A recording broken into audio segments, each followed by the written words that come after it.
Baseball fans, and welcome to another edition of Henley Baseball. Today on 104.3 and 960 Sports. Today coming to you live from the campus of Henley High School at Rosser Field as the Hornets get ready to take on the Mazama Vikings. It looks like the Hornets have already taken the field, so we are going to take a quick break here on the pregame show before we get ready for the Kyle's Lawn Care starting lineups. Back after this on 104.3 and 960 Sports and mybasin.com. Parent of a high school athlete, I've given up trying to get pictures of my kid playing sports. It's nearly impossible to take pictures and enjoy the game. There is a solution, though. God's Gifts Photography attends high school sporting events in the Basin to take individual and team action photos at a great price. Search God's Gifts 2 on Facebook to learn more. They'll come and capture your athlete in action, creating those frameable lifelong memories so you can watch and just enjoy the moment. Call 541-281-2206 to get your athlete on their schedule. God's Gifts Photography. Threads. There are many threads that run through our region. There are churches and schools and Little League teams that bring us together and bind us into communities. There are roads and cars. There are houses and jobs and businesses, all woven together to make the fabric of our communities. There are financial threads that are part of that tapestry as well. For over 80 years, it's been our pleasure to be headquartered here, providing financial services to generations of our friends and neighbors. From that first savings account, to retirement planning, and all of the cars and houses and groceries in between, we keep your money local, investing it back into our communities, adding more threads to the fabric to make our communities stronger.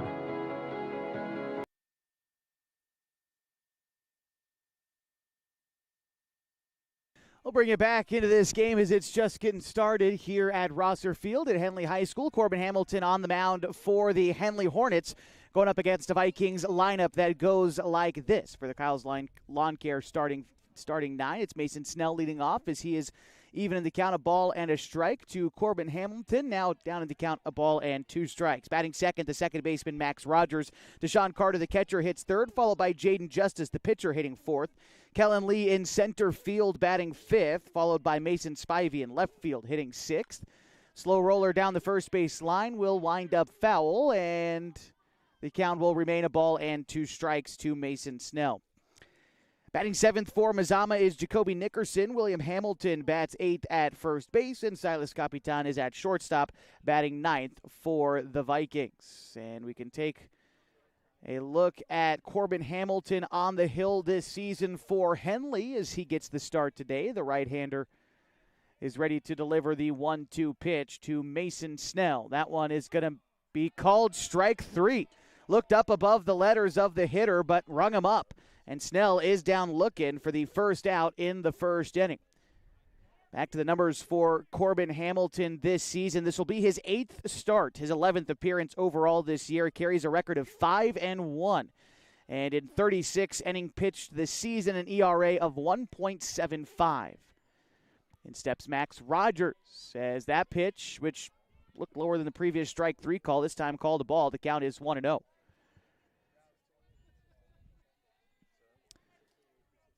That one is in the zone.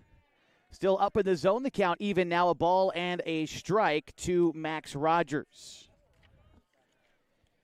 In the game back on Wednesday, Rogers was 1 for 2. He singled in the fifth inning, also walked in the third to go along with a ground out. Here the count, a ball and two strikes to Rogers.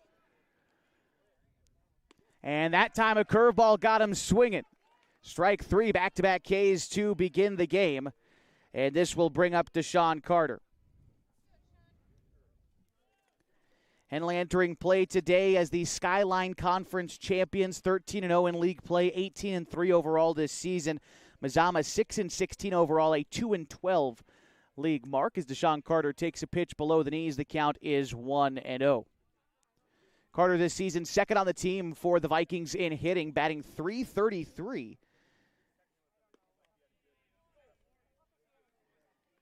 Deshaun Carter was 0 for 2 in the loss back on Wednesday to Henley, the game that finished 19-2. That one was played at Mazama High School. Here, Deshaun Carter hits a line drive right field. That one will get down in front of Sims, and a two-out base hit. We'll have a base runner for the Vikings. So it gives us a moment now to introduce the defensive lineup for Henley. Jacoby Tacchini behind the dish for the Hornets. Mark Carpenter at third. Connor Shively plays short. Derek Cox at second and Ian Meyer at first. Ryan Douglas in left. Max Price in center. And Carson Sims is in right. As Jaden Justice gets ready to step in now, the runner aboard at first and 2 out in the top of the first inning. Strike one on the outer third. This is the first of 2 games to be played today between the Vikings and the Hornets, and will wrap up the season series between the two teams as well. The 0-1 from Hamilton on its way. This time a two-seam fastball that misses high. The count is even now at 1-1. Already talked about the game that Henley won back on Wednesday, 19-2. The first game of the season between these two teams was back on April 8th. It was played here at Rosser Field, or pardon me, it was actually played over at Mazama, and it was 17-2. The Hornets were victors there. Count now 2 balls and a strike to Jaden Justice, the starting pitcher for Mazama, getting to swing the stick first here in the top of the first inning. Hamilton ready with the delivery.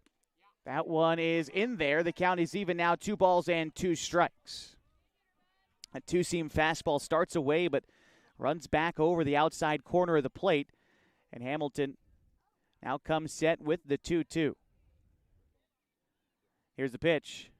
That one is swung on and missed. Hamilton strikes out the side in the first inning. 1 hit for Mazama, but they leave him stranded, scoreless, going to the bottom of the first on 104.3 and 960 Sports and mybasin.com.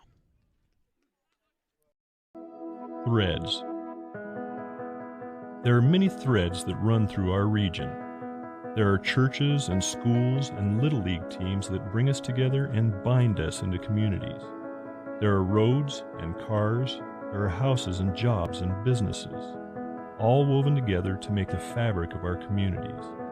There are financial threads that are part of that tapestry as well. For over 80 years, it's been our pleasure to be headquartered here, providing financial services to generations of our friends and neighbors. From that first savings account, to retirement planning, and all of the cars and houses and groceries in between, we keep your money local, investing it back into our communities, adding more threads to the fabric to make our communities stronger. Pacific Crest Federal Credit Union. Find your path.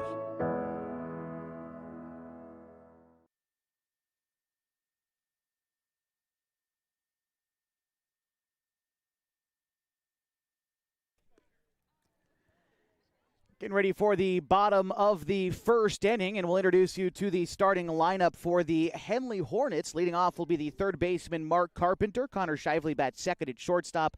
Jacoby Tacchini, the catcher, hitting third with Max Price, the center fielder, hitting cleanup. Bo Pyle, the designated hitter, bats fifth with Derek Cox hitting sixth at second base. The pitcher, Corbin Hamilton, bats seventh. Carson Sims in right field hitting eighth, and Ryan Douglas batting ninth in left field. They're going up against Jaden Justice on the hill for Mazama. Justice making his 9th start of the season. Carries a 2-3 record, 27 and a third innings pitched. Justice with an ERA of 3.8.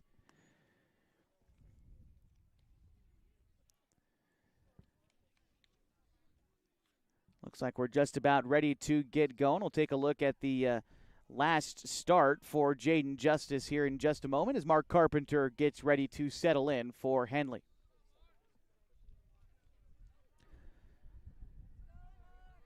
Justice's last start was on May 10th against Klamath Union, where he pitched 4 innings, picked up a win, only gave up 5 hits. He did walk 4. As Carpenter, first pitch swinging, fly ball left field, and Spivey over to put that one away. 1 pitch and 1 out in the first inning. So now it brings up Connor Shively. And the defensive lineup for Mazama goes like this. Carter behind the dish. Jacoby Nickerson is at third. Silas Capitan at short. Max Rogers at second with William Hamilton at first. Mason Spivey in left. Kellen Lee in center. And Mason Snell is in right. As Connor Shively awaits the first pitch from Jaden Justice. A curveball that's in the zone. The count is 0-1.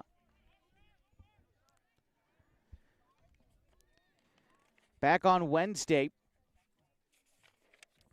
Shively was 4 for 4 with 3 RBI, all singles. He scored 5 runs in that game. He also walked in the first inning. Just an absolutely outstanding performance for Shively back on Wednesday.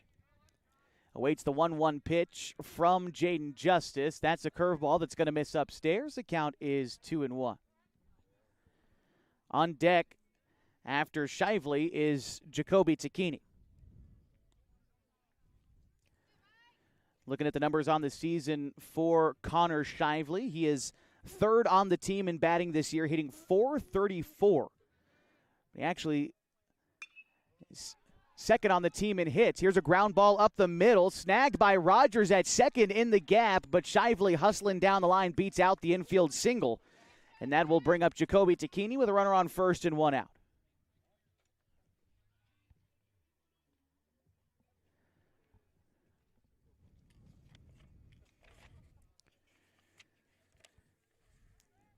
Takini had a 2 RBI double in the 4th inning of Henley's 19-2 win back on Wednesday. That was his only hit of the day, but he reached base 4 times. He was hit by the pitch twice and then reached on an error once as well. He takes ball 1 here and gets ahead.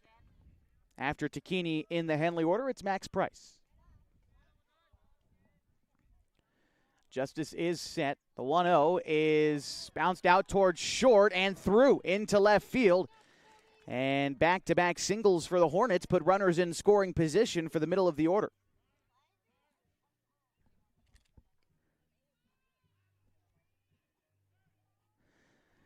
So Max Price hitting now. Price on the season batting .300 for the Hornets. Price had 2 RBI in the win back on Wednesday.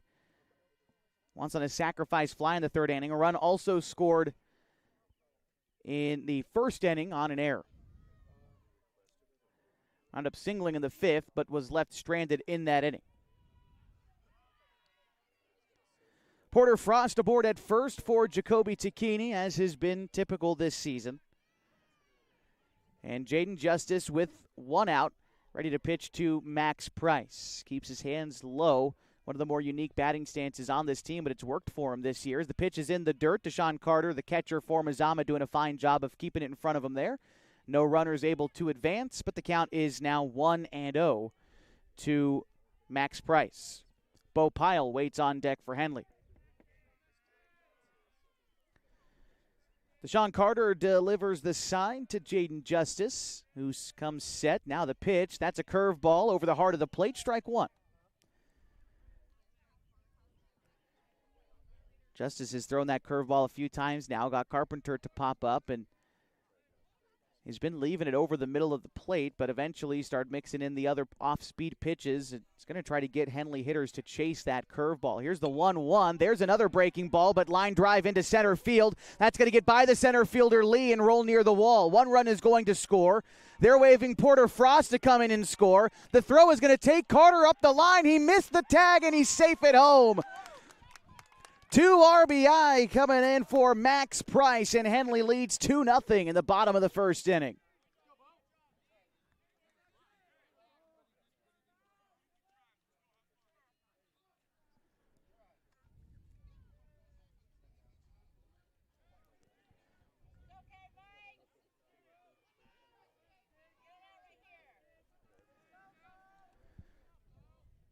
So it was a single there for Max Price, advancing to 2nd on the error. And 2 runs coming in to score. Now Bo Pyle bats with a runner at 2nd base, and still just 1 out. He takes a look at the first pitch he sees, and the count is 1-0.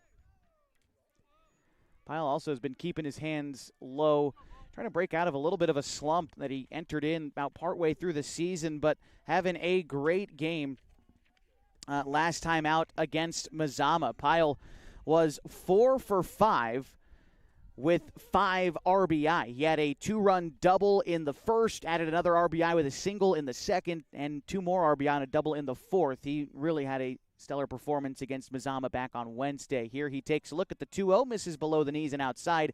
The count is now 3-0 to Bo Pyle.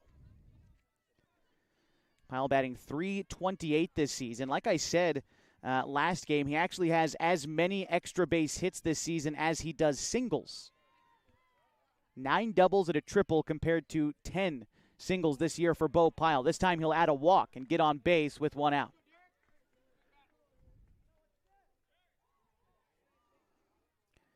So here's Derek Cox batting now for the Hornets, batting .333 this season. The freshman, as I've said before, came up as an injury replacement, but has really carved out a significant role on this team and has been starting most games. This is now his 12th appearance on the season. The first pitch misses high. The count is 1-0.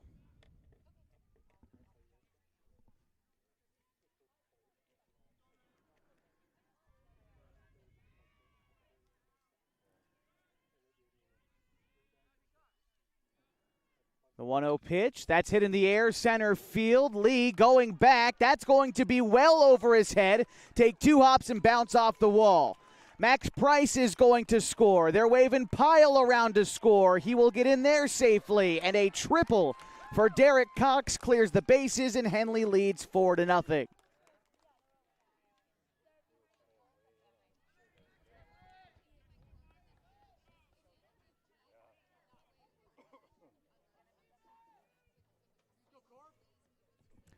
So now Corbin Hamilton batting now for Henley, the Hornets starting pitcher, getting a chance to bat here in the first inning. Runner 90 feet away from scoring. Henley already up 4-0, 1 out bottom of the first inning.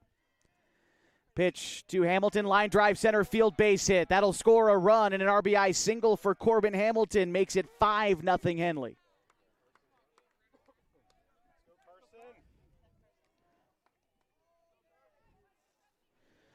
Carson Sims ready to step in now for the Hornets. 4th on the team in hitting this year, .429. Another guy who had a good game against Mazama back on Wednesday, a double. He also walked 3 times, getting on base every time he was able to hit. Here rolls one out towards third. Gloving it is Nickerson. Throws to second for 1, but Sims beats out the back end of the double play. And so a fielder's choice there for Sims brings up Ryan Douglas.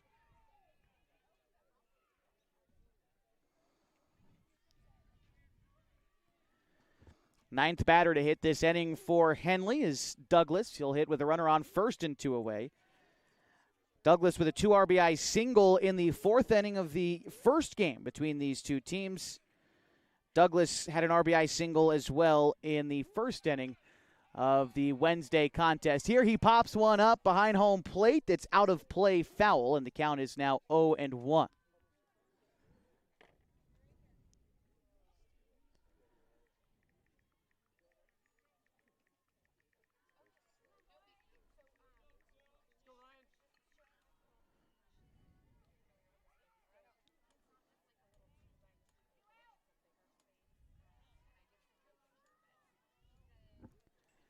The 0-1 pitch, that's going to miss high. Sims is on the move. The throw down is going to get him.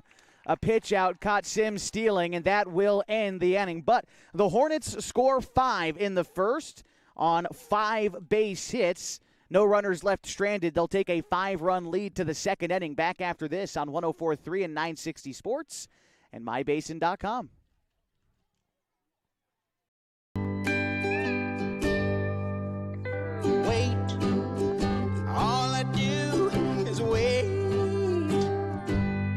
So lonely, I just sigh and moan. Seems like I've been waiting forever, wondering if you're coming home. I just saw your face, I know you're coming home. I swear there is no place home. And then I heard your voice. I know you're coming home. I know you're coming home. This is where unconditional love and immeasurable happiness reside. This is home. Coldwell Banker, where home begins.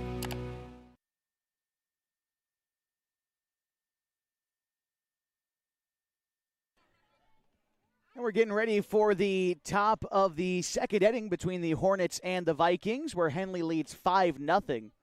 Game 1 of 2 between the two teams today, and the first pitch on its way to Kellen Lee will miss high. The count is 1-0.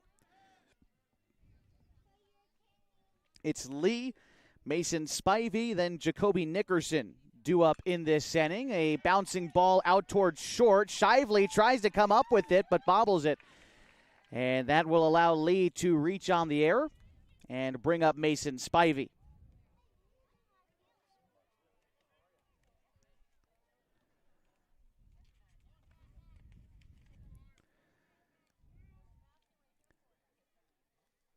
Spivey was 0 for 1 in the loss yesterday against Henley. Grounded out to third in his only at-bat.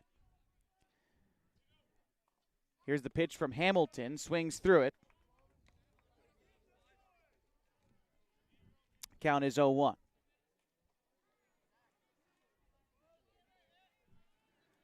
Takini delivers the sign, sets up outside for the pitch. That one finds the zone, and the count is now 0-2. Again, after Spivey in the order is Jacoby Nickerson. Hamilton set with the 0-2, working quickly out there. Here's the pitch. That one is fouled off towards the Henley dugout, and the count now remains 0-2.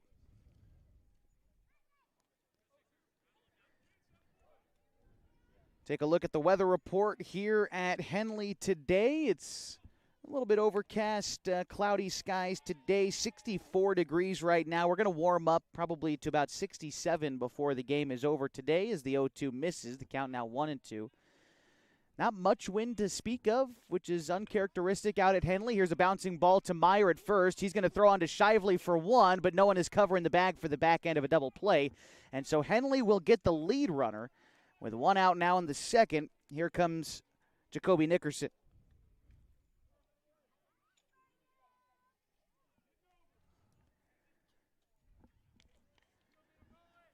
Here at Rosser Field, 331 down the left field line, 350 to left and right center, 385 to straightaway center, and 325 down the right field line. The two-seam fastball called a strike against Nickerson. The count is 0-1 to the Mazama third baseman. That's from the left side, and again, runner at first is Mason Spivey. Here's the pitch from Hamilton. Swung on and missed, the count 0-2.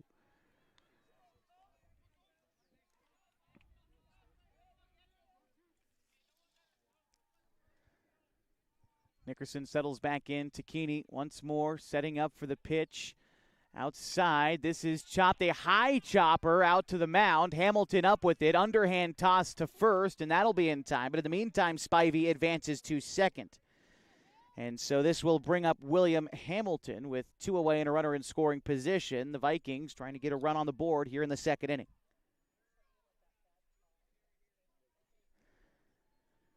Hamilton this season for Mazama batting .194, has 4 runs batted in this year. Has a tall batting stance from the right side. The first pitch from Hamilton will be looked at for strike one. On deck for Mazama is Silas Capitan. That would be the number 9 hitter in the order.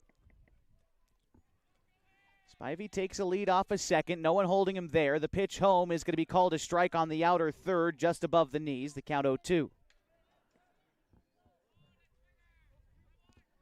And no one's holding Spivey there. Shively playing shortstop straight away. Cox even shaded a little bit towards the right side out there at second. Here's the 0-2. That one's going to miss high. No question. The count is now 1-2.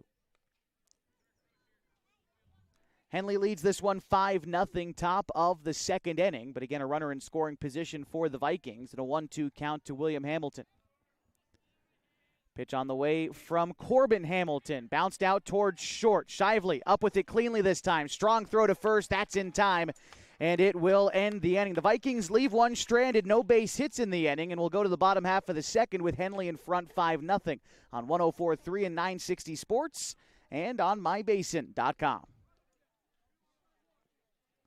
Sports was kind of what defined me as a person. I loved to play every sport I could possibly play. The Abbeys was really the family stomping ground for all of our community. Saturday afternoon soccer tournaments, we'd head over to Abbeys afterwards. And then when we got up into middle school, on our way home, we'd stop at Abbeys after basketball games. When I go home, I want to see two things when I drive through Winston. I want to see my Abbeys and I want to see my high school. And those are the two memories that stick out the most to me. As a parent of a high school athlete, I've given up trying to get pictures of my kid playing sports. It's nearly impossible to take pictures and enjoy the game. There is a solution, though. God's Gifts Photography attends high school sporting events in the Basin to take individual and team action photos at a great price. Search God's Gifts 2 on Facebook to learn more. They'll come and capture your athlete in action, creating those frameable lifelong memories so you can watch and just enjoy the moment. Call 541-281-2206 to get your athlete on their schedule. God's Gifts Photography.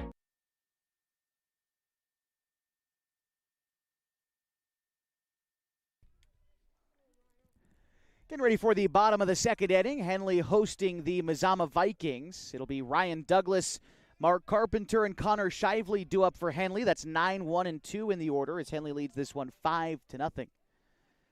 Douglas got to see a couple pitches from Jaden Justice before the first inning ended. And a little conversation directed towards the Henley dugout. Only want one upcoming batter in the on-deck circle. And so just a technicality, I suppose, as we're ready for the pitch to Ryan Douglas. Couple pitches from Justice in the first before Carson Sims was caught stealing to end the inning. So full fresh AB for Douglas here. The 1-0. They had scored 17 runs twice. Once in a shutout win against St. Mary's back on March 22nd. And the other time they scored 17 was against these Vikings on April 8th. Count is now 3-0 to Douglas and make it a 4-pitch walk as that one misses upstairs and Douglas is aboard to start the second inning. Here's Mark Carpenter to bat now for Henley, 0 for 1 today. He flew out to begin the ball game. Mark Carpenter along with Bo Pyle and Shivam Patel going to be honored today in between games as part of senior day here at Henley as a curveball will miss outside. Looked over the plate about thigh high, but that's going to be called a ball. The count is 1-0 to Mark Carpenter. Seems as though the strike zone may be a moving target for both sides today. The count 1-0 to Carpenter. Line drive right to the shortstop, and that'll be gloved for the first out.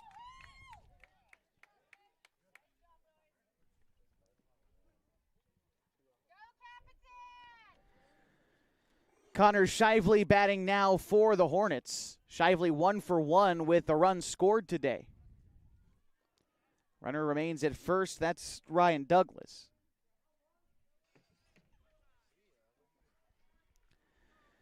And Justice coming set and delivers the pitch. That one is in there.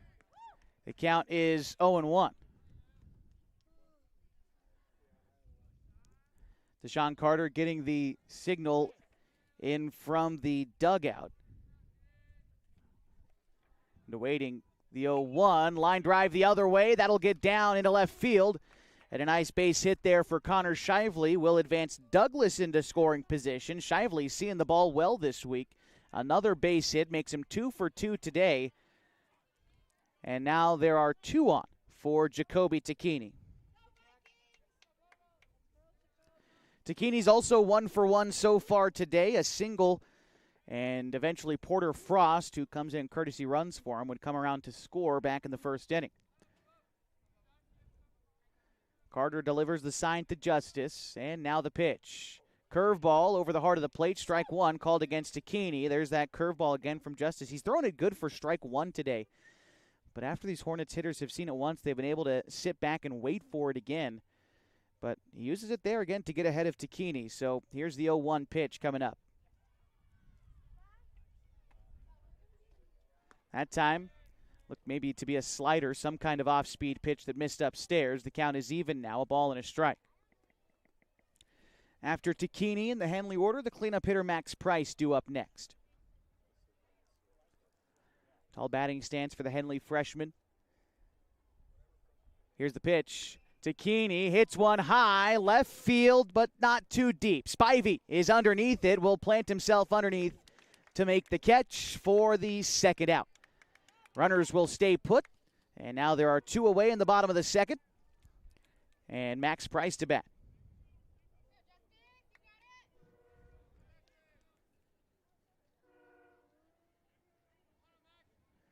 Price today is 1 for 1. A 2 RBI single in the first inning helped Henley score their first runs of the ball game. Now up 5-0 against Mazama in the bottom of the second. 2 outs and 2 on for Price. Here's the first pitch. It's taken in the dirt. The count 1-0. Again, quality work there by Deshaun behind the dish. He was honored back on Wednesday. Deshaun Carter, a senior for Mazama, and one of 4 seniors on the Vikings this year. The 1-0. As Price rests the bat on his shoulders, awaits justice to come set, finally agrees with Carter behind the plate, and delivers the 1-0. That pitch also in the dirt. Count now 2-0.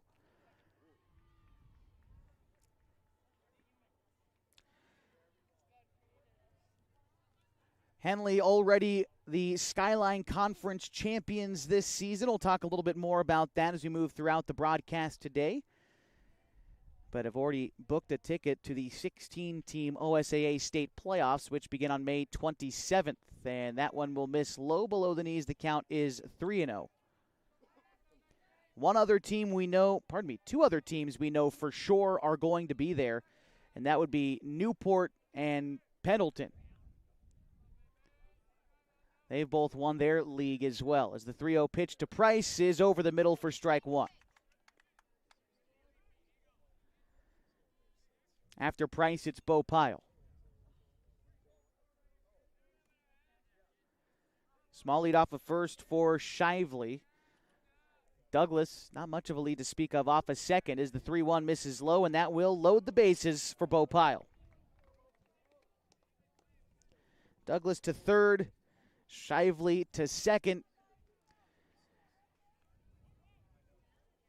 Bo Pyle, who is without an official at-bat today, he walked in the first and would come around to score, has a big-time RBI opportunity here for the Hornets. Like I said, Bo really, I think, busted out of his slump in the last game, finished with 5 runs batted in, and was 4 for 5 in that game. That pitch to him misses below the knees. The count is 1-0. 2 outs in the inning, and the bases are loaded for the designated hitter for Henley. Got a little action at second base back in the game on Wednesday, but has been primarily used as a designated hitter and then hits for himself when he gets the start, which we very well could see later on today. Corbin Hamilton getting the start here in Game 1. Typically that means we'll see Bo Pyle in Game 2, and of course Henley finishes out the Skyline Conference slate on Monday at home against Phoenix. I suppose it's a toss-up whether or not Bo pitches today or then on Monday against Phoenix. The 1-1. That one's hit to left center field. Coming in is the center fielder Lee. That one's going to drop in front of him. Scoring from second is Connor Shively. And so 2 runs, I believe 2 runs came in to score. Yeah, Shively came in, Douglas came in. And Price advanced to second. A 2 RBI single for Bo Pyle makes it 7-0 Henley.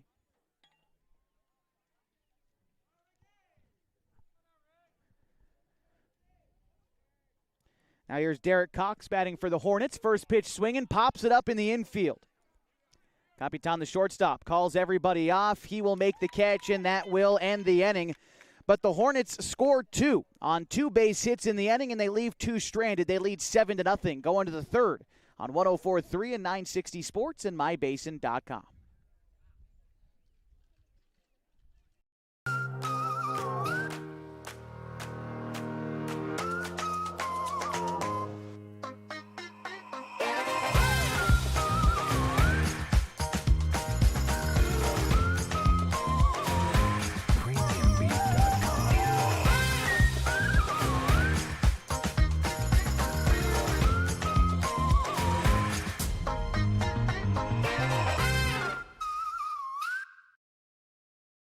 The cars we drive play an important part of our everyday.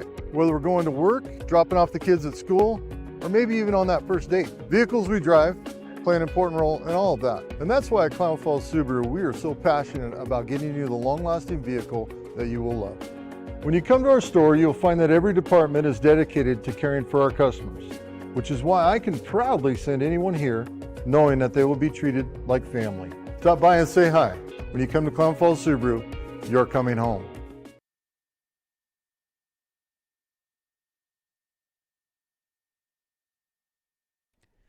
Getting ready for the top of the third inning from beautiful Rosser Field on the campus of Henley High School as we get ready for the third inning. Henley leads Mazama 7-0. It'll be Silas Capitan, Mason Snell, and Max Rogers. That's 9-1-2 in the Mazama order as they try to cut into this 7-run deficit. Corbin Hamilton still on the hill for Henley. He's been dealing. 3 strikeouts already for him. All came in the first inning. Was able to produce all ground balls in the second inning. The first pitch to Capitan misses low. The count is 1-0.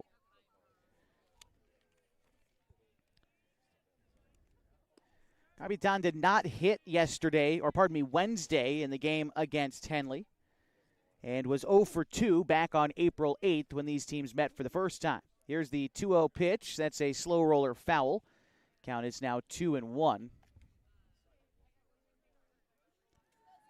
Looking at the season for Silas, a batting average of 146 as he takes the 2-1 upstairs, the count 3-1. All of his base hits this season have been singles. He's knocked in 4 runs, and he's scored 8 of them. The 3-1, that one's going to miss and get away from Tacchini, but just taken first here is Capitan, leadoff base runner for the Vikings. And the lineup turns over. Mason Snell bats now.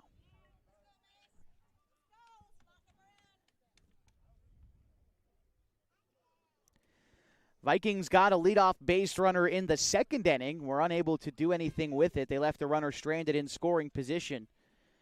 But now second time through the order, Mason Snell, he's 0 for 1 today. He struck out in the first inning. First pitch from Hamilton will miss high. Count is 1-0. Snell struck out looking in the first inning on a pitch that was up above his letters. So he's going to have to protect high in the zone in this at-bat. Count 1-0 here. He shows bunt, lays it down in front of the mound. Hamilton up with it. He'll throw on to first for the safe out, but advancing to second is Capitan in scoring position with 1 away for Max Rogers.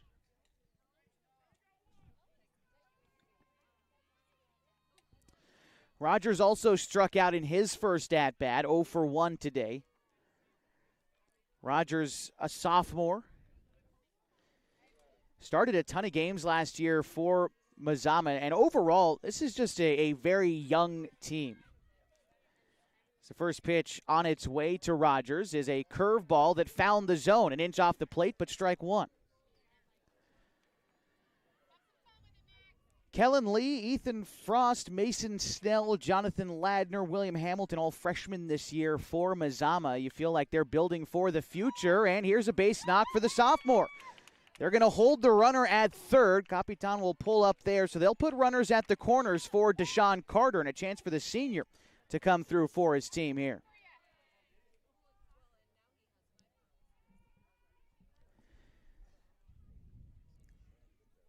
Deshaun Carter singled in his first at-bat today. He was left stranded at first in the first inning. Like I said, second on the team in hitting, batting .333. Talked about what he did back on Wednesday. But Deshaun Carter, take a look at the line score. Single was 1 for 3 in the first meeting between these two teams.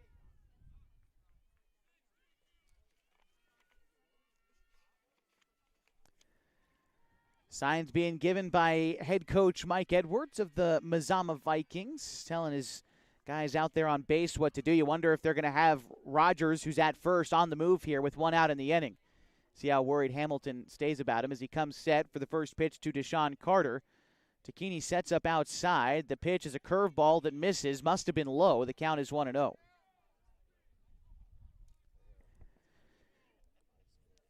Rogers on the base paths this season.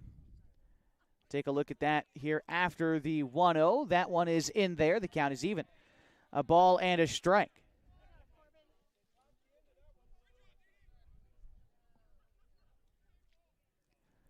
Rogers is 2 for 5 in stolen base attempts this season over there on first. The 1-1 bounced foul down the third base side. Count is now 1-2. Jaden Justice is on deck for the Vikings. They've got runners at the corners and one out. They trail Henley by 7 runs in the top of the third inning. Carter offering up a little Soto shuffle there or something out of the right-handed batter's box. Move over to first. Back safely is Rogers. And again, Carter keeping the batting stance low, knees bent, awaits the 1-2. Here's the pitch. That's in the dirt. Nice job by Takini to keep that in front of him, not allowing a run to score. Said it once, I'll say it again about Jacoby. I'd say the only reason why he wouldn't be an all-state catcher would be because he's a freshman and some sort of bias there. He's been absolutely stellar both offensively and defensively for Henley this year. Curveball misses high, count full to Carter.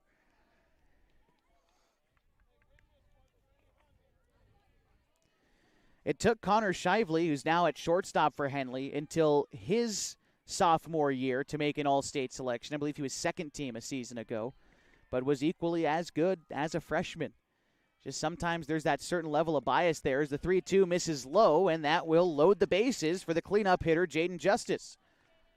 Vikings in a good position with one out and the bases loaded.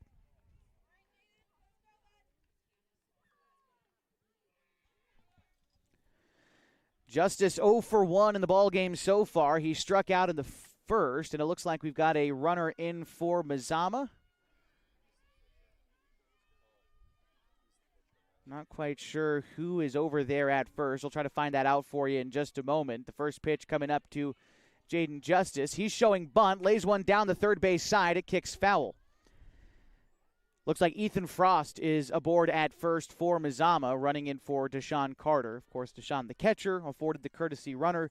He'll be back out there defensively next inning. But the count is 0-1 to Jaden Justice. For Mazama, Kellen Lee is on deck. Pitch from Hamilton is swung on and missed. The count is now 0-2. Justice chasing a pitch in the dirt there. We'll have to focus back up. Now facing a strikeout for the second time today. He'll choke up in the right-handed batter's box. Capitan at third, Rogers at second, Carter at first. Frost at first for the Vikings. And timeout is called. Let's see, I believe a conversation between the base umpire and Corbin Hamilton. Not quite sure what the issue was. Maybe clearing that he wants to, in fact, throw from the windup. So it looks like he's changed with that runner on third. Ready for the 0-2. That pitch will miss high, 1-2. We ran into that earlier in the season at Phoenix, where there was a runner at third, and I can't quite recall who was pitching. It might have even been a Phoenix pitcher who switched to the windup, did not let the base umpire know, and got called for a balk on the very first pitch. The 1-2 dipping down and away. Justice swings and misses for strike 3. Now there are 2 away for Kellen Lee. The bases remain loaded in the top of the third inning. But that umpire indicated to everybody that you have to let the base umpire know when you're doing that switch from the stretch to the windup, or else how is he supposed to know when you come set, this, that, or the other? I was always under the impression that it's more of a common sense deal. But, well, Hornets have let umpires know this season, probably better safe than sorry. First pitch to Lee was fouled off. Here's the 0-1. That one misses high. The count is 1-1. After Lee, it's Mason Spivey. If Lee is able to get on base and help Mazama score their first run of the ball game here in the top of the third, they trail Henley 7-0. The 1-1. That is swung on and missed. The count is 0-2. Fastball got on Lee a bit quick there. Lee reached in the second inning on an error and was out trying to advance to second on a fielder's choice. 1-2 is looked at for a ball, 2-2. A nice job there by Lee to lay off that slider. Wanted to chase it, but decided in time to lay off and stays alive in this at-bat. 2 balls, 2 strikes, 2 outs, and the bases loaded. And the pitch from Hamilton is looked at for a ball. I think that might have missed down the middle. The count is now full.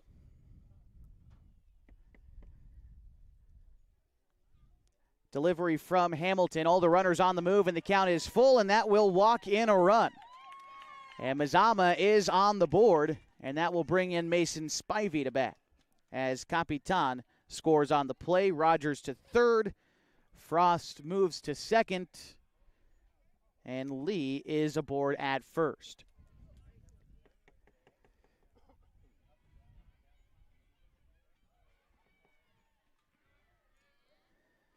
So Spivey reached on a fielder's choice in the second inning, was left stranded out there. Mazama now trailing 7-1. Strike one called to Mason Spivey on a pitch outside. And Hamilton, again from the windup, ready to go with the 0-1. This one is weakly rolled foul down the third base side. The count is now 0-2.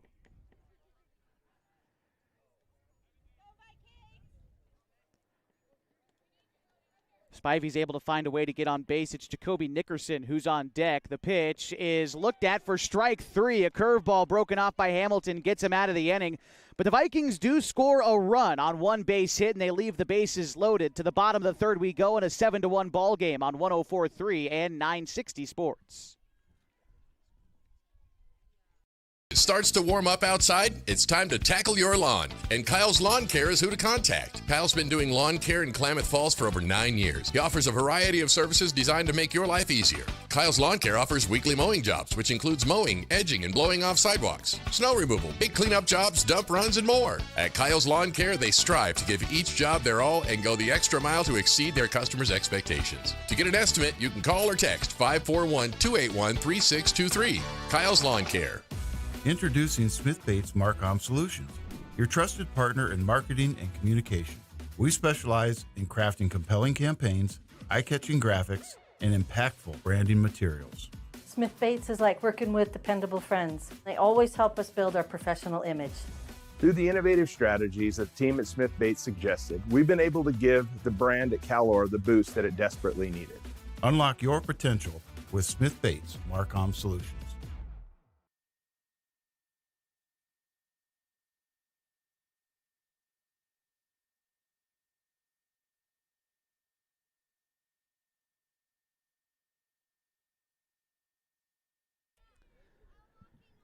It's the bottom of the third inning here at Rosser Field, and the Hornets have got the bottom third of their lineup due up. It's a 7-1 ball game as Corbin Hamilton gets ready to step in. He'll be followed by Carson Sims and Ryan Douglas.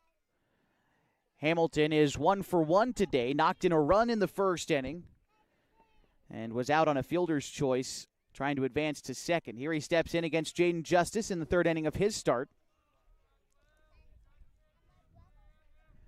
Pitch on the way. A curveball. Hamilton pops it up, looks out of play behind first, and will wind up near the softball field. The count is 0-1. Taking a look at the numbers on the season for Corbin Hamilton. He is batting .307 this spring. The 0-1 to Corbin is looked at as it misses down and away. The count is 1-1. 22 of Hamilton's 23 hits this season have been singles. He's added 15 RBI on the season. The 1-1. Hamilton watches a two-seam fastball start outside and then drift back over the plate. A nice pitch from Jaden Justice moves the count to a ball and 2 strikes to Corbin Hamilton. Again, Carter delivers the sign. Sets up for the 1-2. Curveball got Hamilton looking. Nice pitch there by Jaden Justice to set down his counterpart from Henley for the first out in the third inning.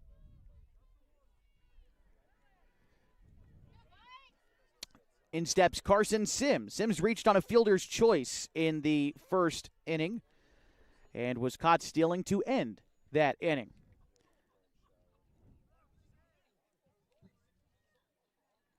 Justice ready to go. The first pitch to Sims is looked at in the dirt. The count is 1-0.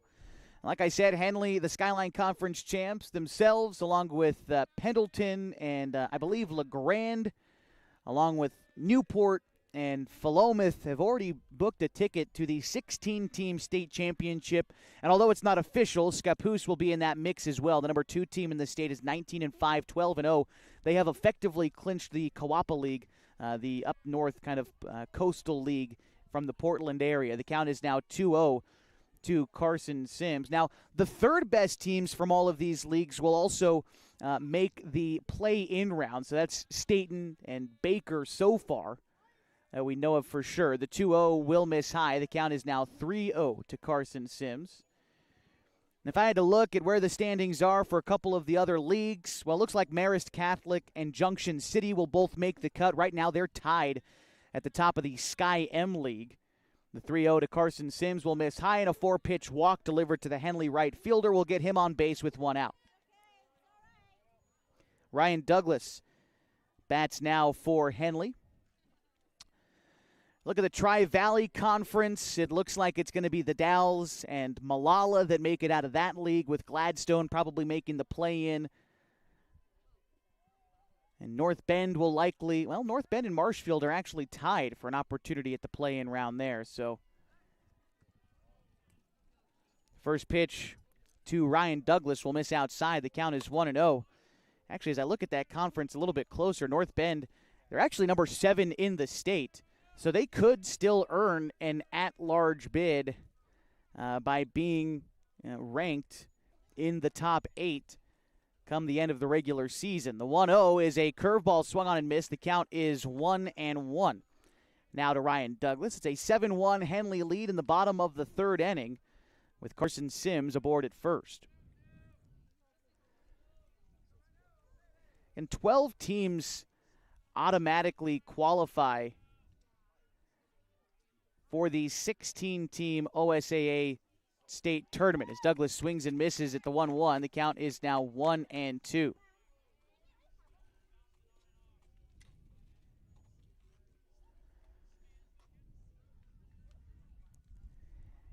Eight more teams will qualify as play-in teams, and those 8 will be dwindled down to 4. That will be added to the 12, and that's how you get the 16-team bracket. As a curveball, another nice one there from Justice. Got Douglas looking. 2 strikeouts in this frame for Justice. Now 2 outs. Back to the top of the order. It's Mark Carpenter. There's kind of what I was talking about a little bit earlier about Jaden Justice. He'd been going to the curveball for strike 1 a lot. But this inning, he's been using it as put-away pitch, and he's got 2 strikeouts to show for it. Now it's up to Henley to adjust the 3rd time through the order, and it'll start with Mark Carpenter. First pitch to Carpenter. There's a curveball. That one misses outside. The count is 1-0. Carpenter 0 for 2 today. He popped out to left field in the first at-bat, hit a line drive to short in his second at-bat, but it's gloved out there, and so 0 for 2. He's been swinging early in the at-bats, too. See how patient he winds up being. The 1-0, that one will be in there. The count is 1-1. Pitch up around the letters, a bit outside. Carpenter dissatisfied with that call. He's not been the only one today, but he has to settle back in for the 1-1. Here's the pitch. That one misses outside, trying to backdoor Sims at first, and they got him.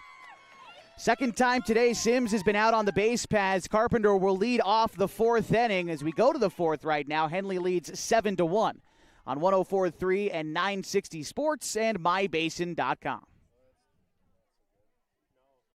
What rhymes with great? Participate. Where does greatness start? Here, in the classroom. On the stage. In the pool. On the field. Where will your greatness take you? To better grades. To more friends. Yeah! Be great. Participate!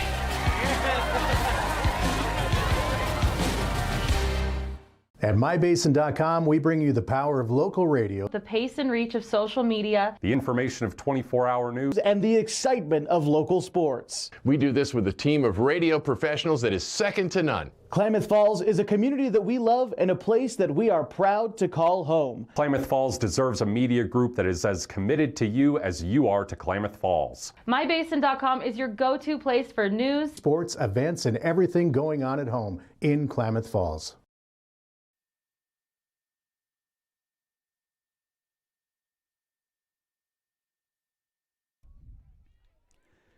Top of the fourth inning, and Henley leads Mazama 7-1. Due up this half inning is the bottom third of the Mazama order. Jacoby Nickerson, William Hamilton, and Silas Capitan.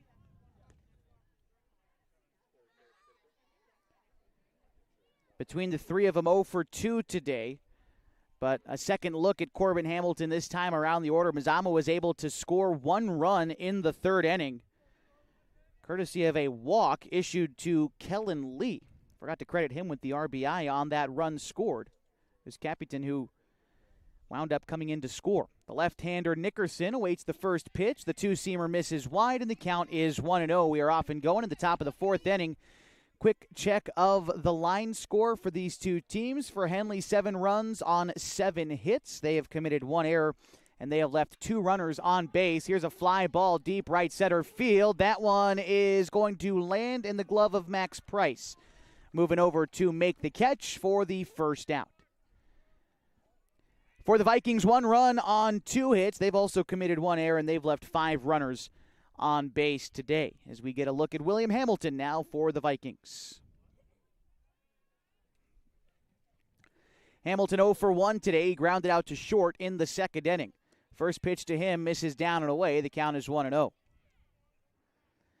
was talking about the playoff outlook around the other conferences in the state. We'll take a look at the Skyline Conference in just a moment, as the 1-0 is going to be in there. Now the count is 1-1. Of course, Henley, your conference champions for the 3rd consecutive season. The 1-1 pitch will be called a strike. The count is now 1-2. Looks like Hidden Valley is likely the team to be the second automatic bid out of the Skyline Conference, as the 1-2 misses. The count now 2-2. Although the Mustangs and the Pirates have a series coming up this weekend, and Phoenix is in 3rd place in the conference right now at 7-6. Ground ball back up towards Hamilton. Takes it on a hop. Underhand toss to Meyer at first, and that'll be the second out in the 4th inning.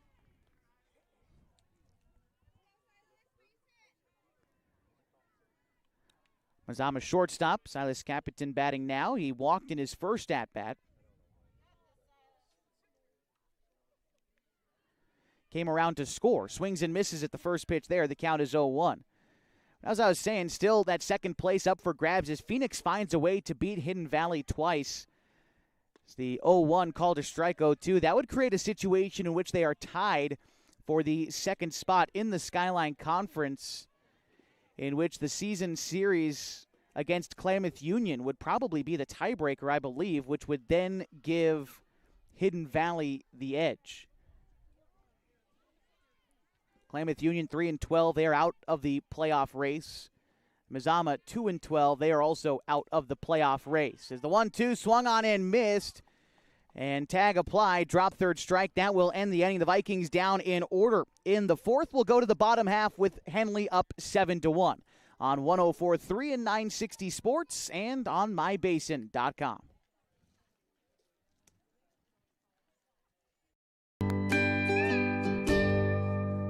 Wait, all I do is wait.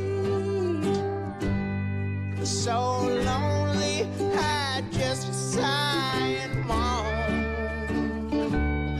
Seems like I've been away forever, wondering if you're coming home. I just saw your face, I know you're coming home. I swear there is no place that feels as good as home. And then I heard your voice, I know you're coming home. I know you're coming home. This is where unconditional love and immeasurable happiness reside. This is home. Coldwell Banker, where home begins.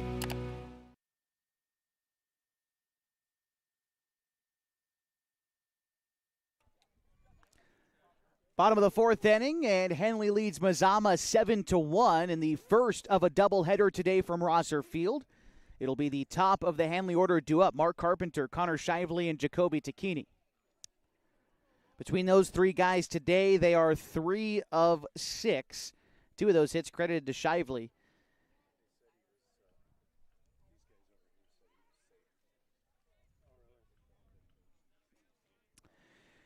Carpenter got a couple pitches to look at in the third inning before Sims was picked off at first, so another fresh look for Carpenter as he leads off our fourth inning. Jaden Justice throwing well, all things considered, for Mazama. That's a curveball that finds the zone. The count 0-1. Started up above the zone, but broke down and across and found the outside part of the plate. A nice pitch again from Justice. He's been using that curveball effectively today against the Hornets. Hasn't allowed him to square up the ball too much. They've hit it hard. They've got their fair share of base hits, but unable to really square up that curveball like they're used to. As the second pitch misses outside, the count is 1-1. Another pitch to Carpenter. That one is popped up. Foul territory down the first base side, and making the catch is William Hamilton in foul territory near the fence, and that'll be the first out in the fourth inning. And there was a good example of exactly what I was talking about. You throw the curveball outside to even Carpenter, one of the best hitters in the state. He reached for it, got underneath it a bit, and popped it out in foul territory. Now it's Shively, who bats now for Henley with 1 out in the inning. He has seen the ball well today, 2 for 2. This time the pitch winds up behind him. The count 1-0 to Shively. Singleton scored in the first. Singleton was left stranded in the second, with Jacoby Tacchini on deck for Henley. Justice set now with the 1-0. Kicks and delivers. There's a curveball. Line drive right field. That'll get down behind first. And a base hit for Shively. Put him at 3 for 3 today. Connor has now gotten base hits in his last 7 at-bats. And finds himself at first here with 1 out in the inning.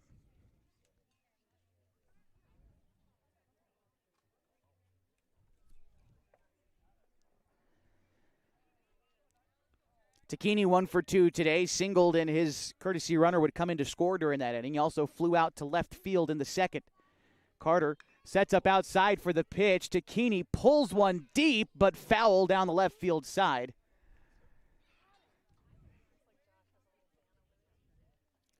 Now Max Price waits on deck for the Hornets. An 0-1 count to Jacoby Tacchini.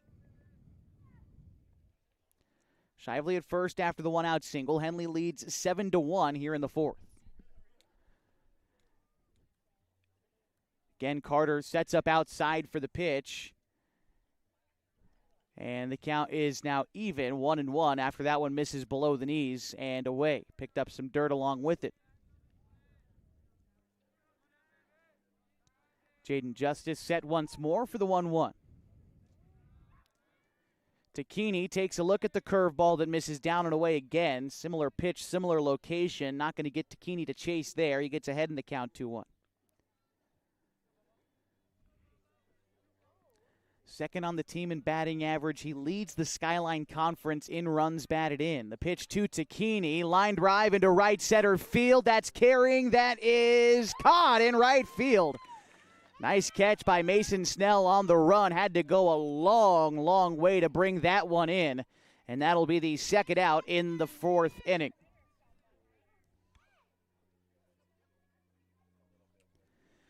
Here's Max Price, who's reached base and scored 2 runs today. A 2 RBI single in the first inning helped Henley score their first runs of the game. He also walked and would score in the second. Bats here with 2 outs and Shively at first. Pitch from Justice. Here it comes. Off-speed pitch misses upstairs. The count is 1-0. Talk about how beautiful Rosser Field is always here at Henley High School. I was talking to Marvin Rosser before the game today. He told me to stop talking about him when I talk about the field. He told me today that the field is actually named after his wife, who lets him spend all the time out here. As the pitch is taken for a strike outside to Max Price. The count is 1-1. Had a good laugh about that with Coach Rosser down in the first base coaching box. But it's true. He does all the groundwork here at Rosser Field, makes it the best-looking field in the Skyline Conference. The 1-1 on its way to Max Price, and another fly ball to right field. Snell moving in. He'll make that catch as well, and that will end the inning. No runs on a base hit. The Hornets leave one stranded in the fourth. They'll take a 7-1 lead to the fifth inning after this on 104.3 and 960 Sports and MyBasin.com.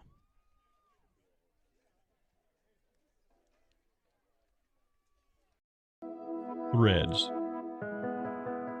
There are many threads that run through our region. There are churches and schools and little league teams that bring us together and bind us into communities. There are roads and cars. There are houses and jobs and businesses, all woven together to make the fabric of our communities. There are financial threads that are part of that tapestry as well.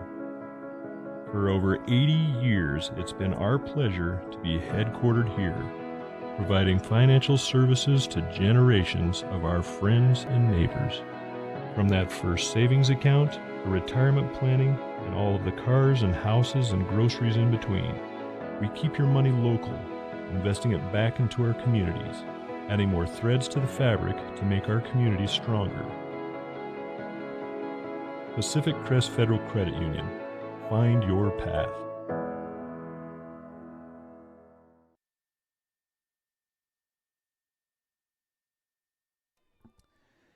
Getting ready for the top of the fifth inning between the Hornets and the Vikings. Game number 3 of a 4-game season series, with game number 4 to be played later on today. A new pitcher on the mound for Henley. We'll take a look at Max Price this season, making his 9th appearance and his 7th in relief. 12 innings pitched for Max this season. He carries a 1-0 record and an ERA of 2.91.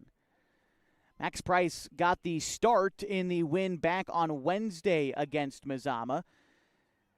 In that game, he pitched 2 2/3, faced 12 batters, only gave up 1 hit and 1 unearned run while striking out 2.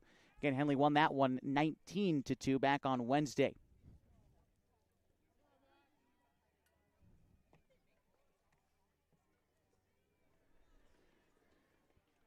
That will end the day for Corbin Hamilton. We'll give you the final line score on him in just a moment as Mason Snell gets ready to step in for his 3rd at-bat of the day. He's 0 for 2 so far. Here he swings and misses at that pitch. The count is 0-1.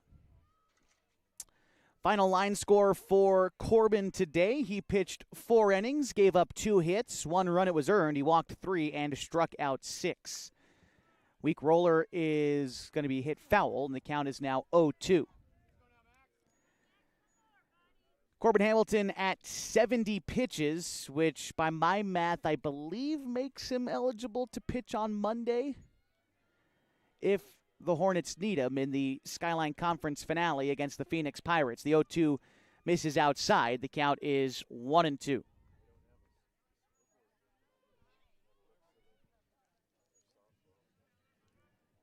One-two on the way from Price. Popped up in the infield. Ian Meyer calls everybody off and makes the catch for the out. 1 away in the inning, and that will bring up Max Rogers. A couple other defensive changes for Henley as Price comes in to pitch. Carson Sims moves from right field to take over for Price in center.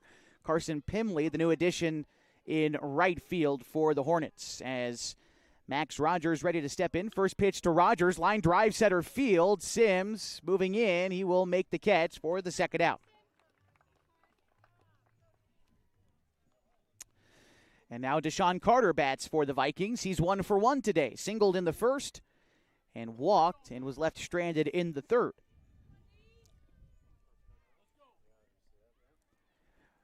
Price working from the windup. Doesn't always carry a ton of velocity, but can locate those pitches well.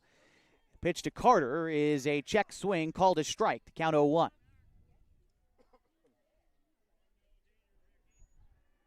After Carter in the Mazama order, it's Jaden Justice. Here's the pitch. Carter swings and misses. The count is 0-2. Curious who's due up next for Henley. It'll be Bo Pyle, Derek Cox, and presumably Carson Pimley, although we'll make that certain in a bit. The 0-2 is swung on and missed. Down goes Carter. The Vikings down in order in the 5th inning. Going to the bottom half next with Henley in a 7-1 lead against the Vikings. Back after this on 104.3 and 960 Sports and mybasin.com.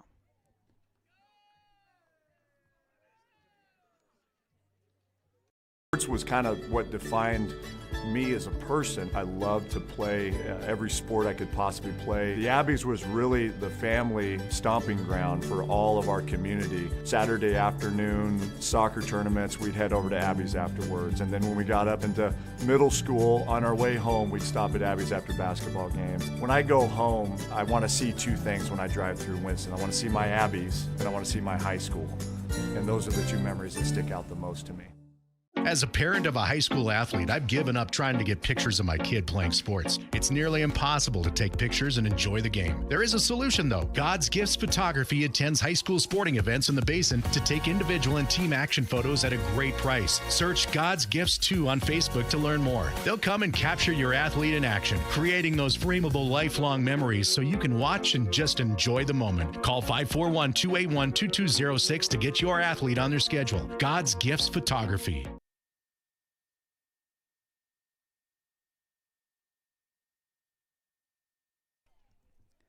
Bottom of the 5th inning, Henley leads Mazama 7-1 on 104.3 and 960 Sports and mybasin.com.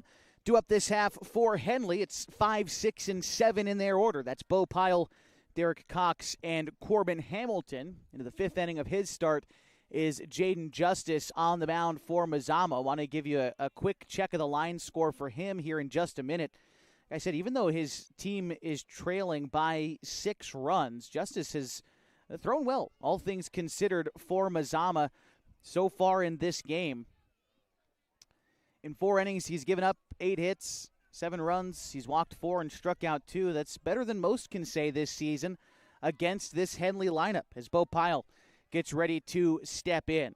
Pyle's reached base twice today, including a 2-run single in the 2nd inning. Here he takes a look at strike 1. A breaking ball that Justice has relied on heavily today, and as I've said once, and probably will say again, it's been working for him. Carter sets up outside for the 1-1. That pitch is popped up towards the first base side. Carter just runs out of room. And the count is 1-2.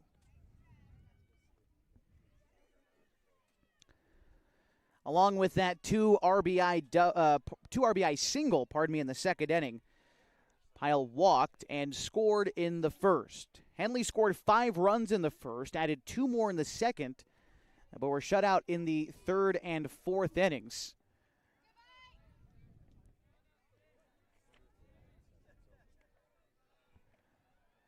The 1-2 to Pyle is going to be looked at for a ball, missed down below. The count 2-2. Pardon me. Yes, the count is 1-2, I think, is what the umpire indicated. Let's see.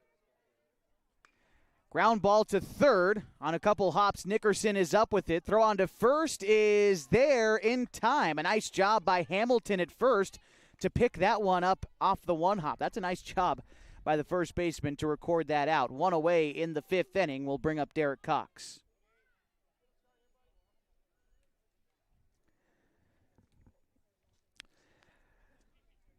Cox 1 for 2 today, a 2 RBI triple in the 1st inning. He flew out in the 2nd, but cleared the bases to help Henley, again, score 2 of those 5 runs in the 1st. He would later come in to score on the RBI from Corbin Hamilton. Here he takes a look at ball 1 with 1 away in the inning. Pitch from Justice is going to miss down and in. Count is now 2-0 to Derek. After Cox in the order, it's Corbin Hamilton.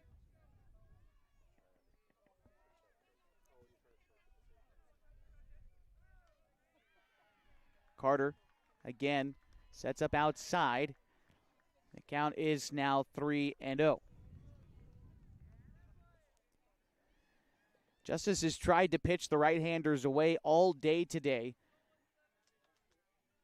And again, like I've said, Henley with their 8 hits today, 7 of those came in the first 2 innings. And here's a walk delivered to Derek Cox, but it seems as though as the game has gone on, Justice has gotten better out there on the hill. The Hornets have a comfortable 6-run lead, but I'm sure are not through adding to it yet. Just got to take a look at Jaden Justice. As Corbin Hamilton will not bat, it will be Carson Pimley who hits in place of Hamilton here in the 5th. Pitch to Pimley, swung on and fouled off, back into the glove of Carter. The count is 0-1. Pimley did not get an at-bat back on Wednesday against Mazama, but the first time these two teams played, Pimley was 1 for 3 with a single and 2 runs scored. He also walked in that game. Here he takes a look at strike 2. Runner at first, 1 out, and Carson Sims on deck for the Hornets. Count 0-2. Set is Justice. And the pitch be looked at, missed outside. The count now 1-2 to Carson Pimley.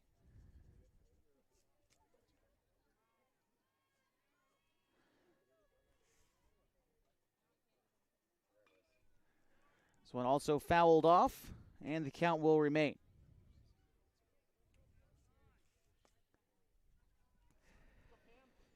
Again, Hamilton exits the game. Was hitting in the 7 hole after going 1 for 2. We may see him return later on. It's the 1-2 on the way to Pimley. Looked at, misses. The count 2-2.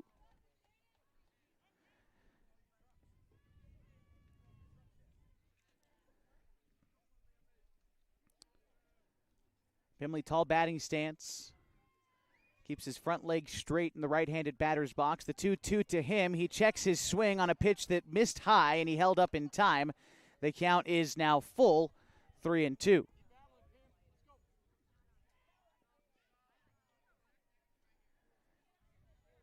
Small lead off of first for Derek. First baseman Hamilton holding him there. Justice not paying him much attention in a 3-2 count. He's going right after Pimley. Here's the pitch. It is looked at for a ball. Misses wide. 2 runners on now for Carson Sims as Derek Cox advances to second. Back-to-back walks given up for Justice here after recording the first out in the 5th. Sims still looking for his first base hit today, although he's reached base twice. Once on a fielder's choice in the first, and he walked in the 3rd. Justice set, first pitch to Sims, a breaking pitch that found the zone, the count 0-1. After Sims is the number 9 hitter in the Henley order, it's Ryan Douglas.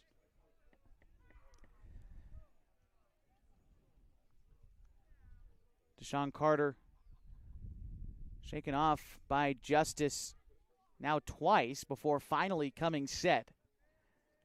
The 0-1. That pitch is in the dirt. Carter keeps it in front of him, tries to back pick the runner at second, Derek Cox, but the throw winds up in center field. Luckily, Lee was there to back things up, and both runners will remain put.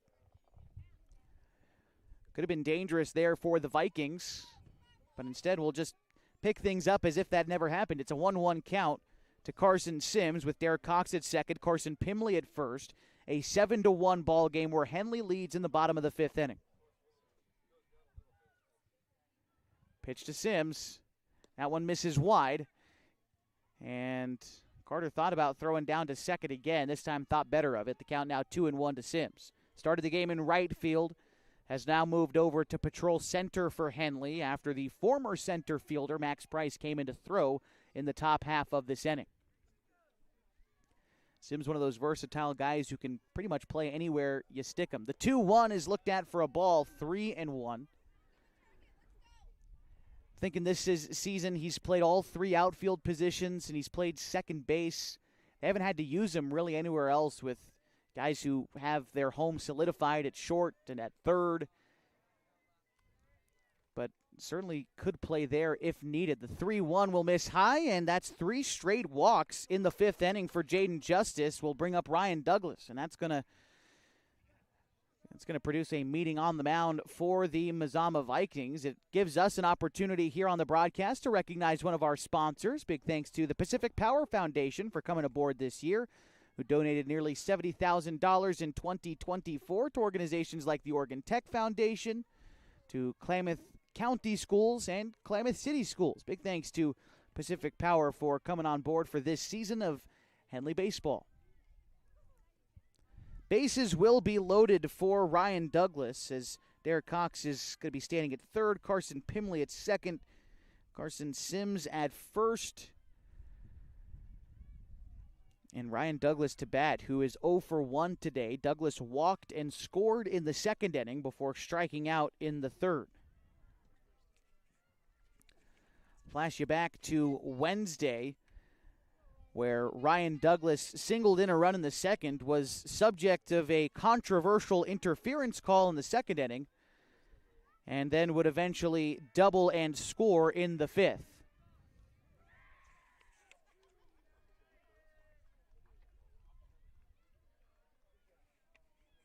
First pitch to Ryan Douglas after the meeting on the mound is a breaking pitch that will miss high. The count is 1-0. Lineup turns over next for the Hornets with Mark Carpenter to bat. I'm sure Henley would love to have him up with runners on base. Pitch from Justice. That one will also miss upstairs. The count is 2-0. He's gone to the off-speed stuff twice, his Justice, to start the at-bat to Douglas. But now behind in the count, he might have to find the fastball just to try to get one across. Here's the pitch. And that looked to be a changeup on the outer third. The count 2-1. Still staying away from the just straight heater. Like I said, it's worked for the most part for Justice today, but has put himself in a jam. He walked the bases loaded. The 2-1 is lifted foul. The count is now 2-2. 1 away, bottom of the 5th inning. And Ryan Douglas technically representing the winning run here. If he's able to find his way on base and come in to score, and that would trigger the mercy rule. But still just working on getting on base alone as he awaits the 2-2. The curveball misses upstairs. The count is now full, 3-2. Danger of walking in a run, but the count is full. Douglas still has to protect. It still is 2-strike count. Corners in for Mazama. Don't be surprised, a ball hard hit to them. They decide to come home with it, cut down a run instead of trying to turn 2. The 3-2 on its way to Douglas. Curveball misses high, and a run will score for Henley. The score now 8-1. And Mike Edwards out of the Mazama dugout. This will likely be a pitching change for the Vikings. And they will be tasked with facing Mark Carpenter with the bases loaded coming out of the bullpen. We'll be back. We'll tell you who it is when we return. This is Henley Baseball on 104.3 and 960 Sports and MyBasin.com.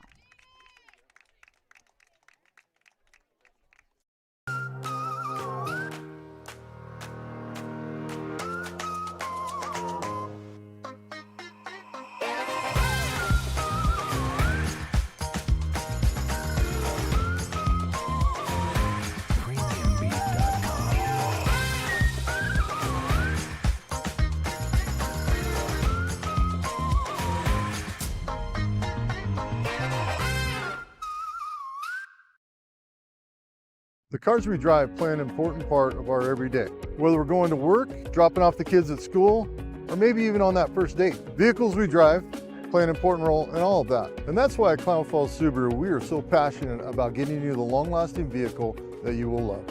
When you come to our store, you'll find that every department is dedicated to caring for our customers, which is why I can proudly send anyone here knowing that they will be treated like family. Stop by and say hi.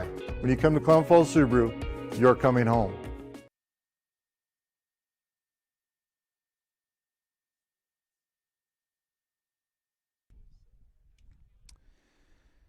New pitcher on the mound for Mazama. Silas Capitan was the former shortstop, now turned pitcher. Jaden Justice will remain in the game. He goes to second. Rogers moves from second to shortstop. Taking a look at the numbers for Silas this season. We'll bring him up here in just a moment, but he will have a less than enviable task coming in. His first batter will be Mark Carpenter with the bases loaded.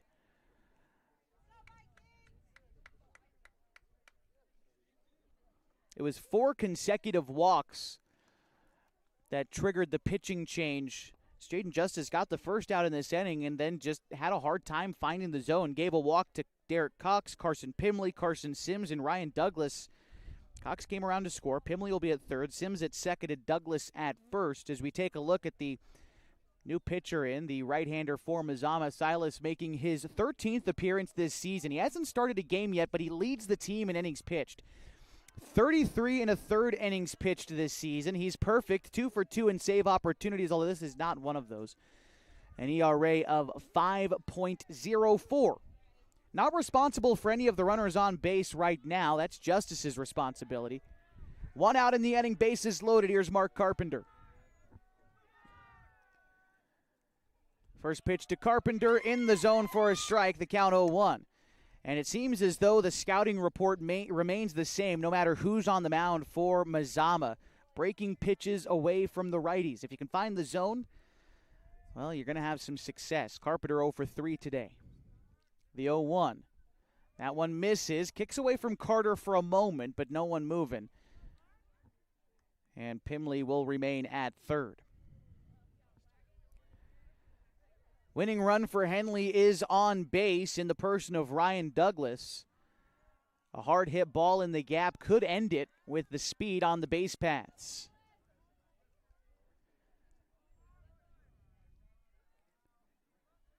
Pitch on the way from the windup. Line drive left field, base hit. That's going to score Pimley. They're waving Sims around to score. The throw into the infield is wild, trying to get Douglas going to third. The ball winds up in left field.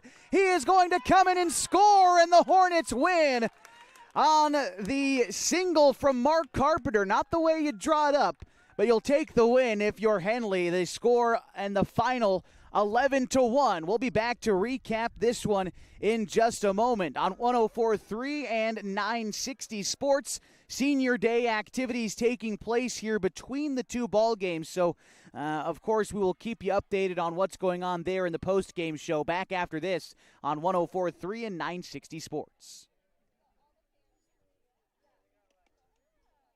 Parent of a high school athlete, I've given up trying to get pictures of my kid playing sports. It's nearly impossible to take pictures and enjoy the game. There is a solution, though. God's Gifts Photography attends high school sporting events in the Basin to take individual and team action photos at a great price. Search God's Gifts 2 on Facebook to learn more. They'll come and capture your athlete in action, creating those frameable lifelong memories so you can watch and just enjoy the moment. Call 541-281-2206 to get your athlete on their schedule. God's Gifts Photography.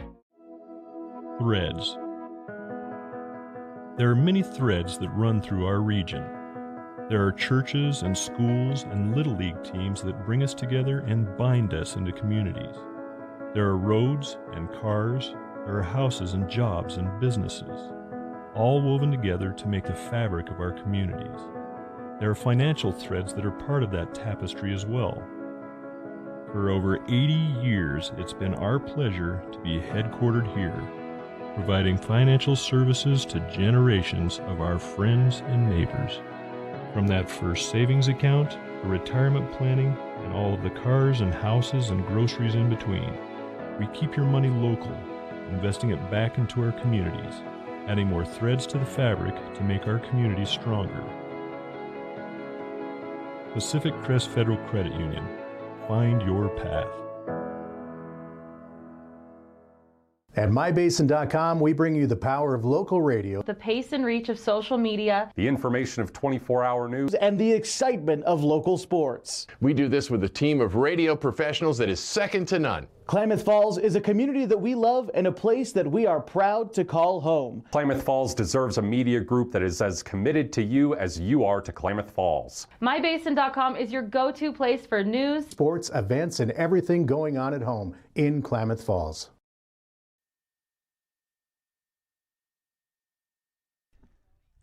Final score in Game 1 of a doubleheader today. The Henley Hornets with a mercy rule victory over the Mazama Vikings, 11-1 after 5 innings. The winning pitcher today for Henley. Well, first let's go over the line score for both teams. Henley, 11 runs on 9 hits. They commit 1 error and they leave 3 runners on base today.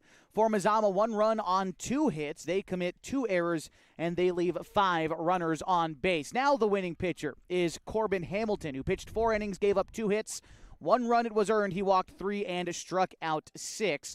The losing pitcher today is Jaden Justice. Pitched 4 1/3 innings, gave up 8 hits, 11 runs, 9 of them earned. He walked 8 and struck out 2. Pacific Power play of the day today. I'm going to have to go ahead and highlight Derek Cox. A 2 RBI bases clearing triple in the first inning helped Henley's offense get jump-started. They scored 5 runs in that inning, and they carried it on to an 11-1 victory. The freshman Derek Cox picking up my option for the Pacific Power play of the day. Henley also got great contributions from Mark Carpenter, who finished 1 for 4, knocked in 3 runs. Connor Shively was 3 for 3 with 2 runs scored.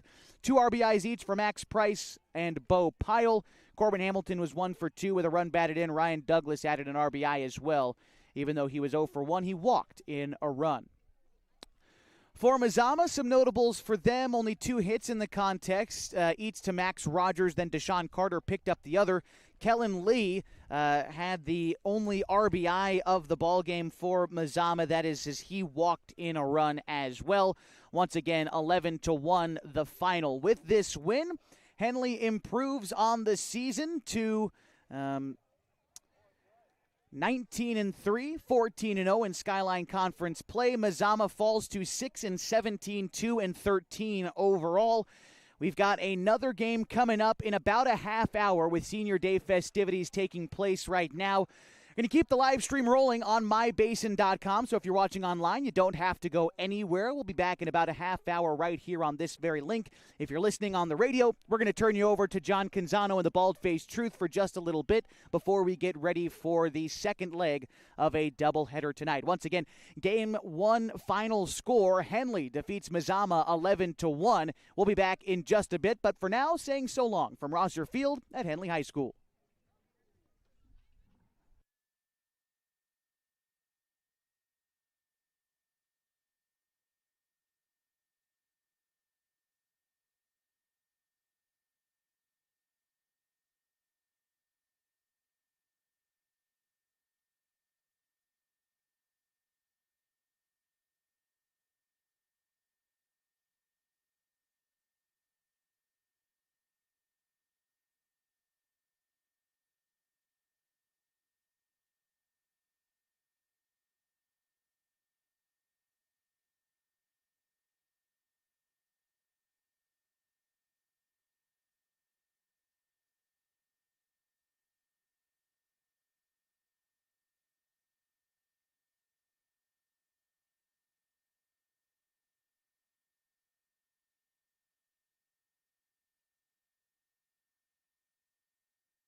And welcome back to our continuing coverage today of Henley baseball on 104.3 and 960 Sports and MyBasin.com. Getting ready for Game 2 today between the 6-17 Mazama Vikings and the 19-3 Henley Hornets. The Hornets get ready to take the field with Bo Pyle on the mound. We'll introduce you to the rest of the Kyle's Lawn Care starting 9 after this on 104.3 and 960 Sports and MyBasin.com. Threads. There are many threads that run through our region. There are churches and schools and little league teams that bring us together and bind us into communities. There are roads and cars, there are houses and jobs and businesses, all woven together to make the fabric of our communities. There are financial threads that are part of that tapestry as well. For over 80 years, it's been our pleasure to be headquartered here, providing financial services to generations of our friends and neighbors. From that first savings account, to retirement planning, and all of the cars and houses and groceries in between, we keep your money local, investing it back into our communities, adding more threads to the fabric to make our communities stronger. Pacific Crest Federal Credit Union. Find your path.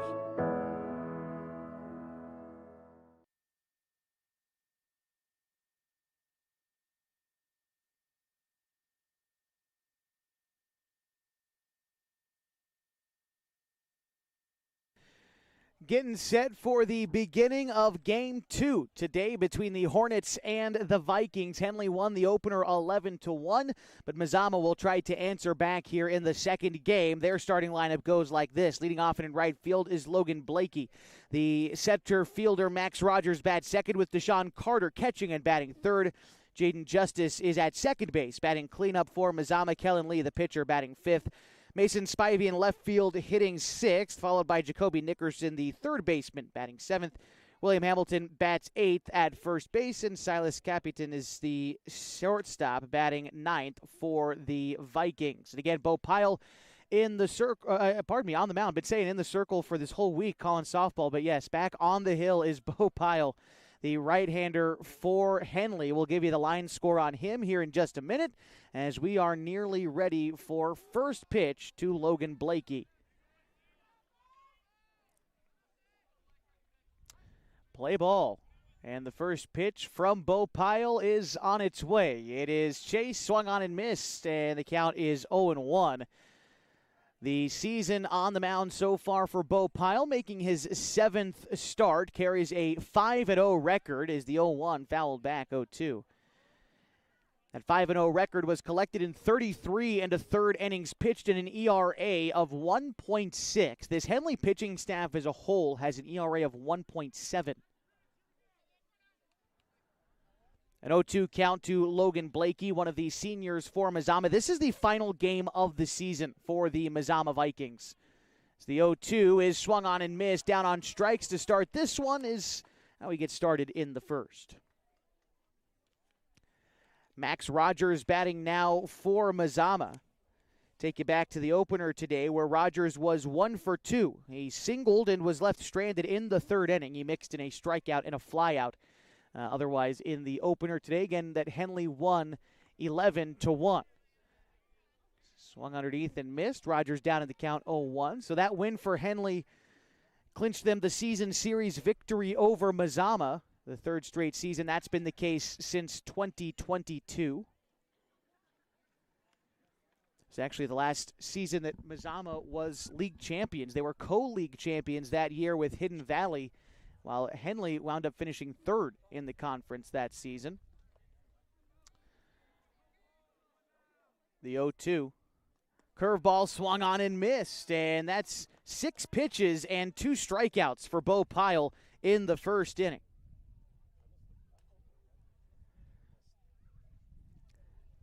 Deshaun Carter batting now for Mazama.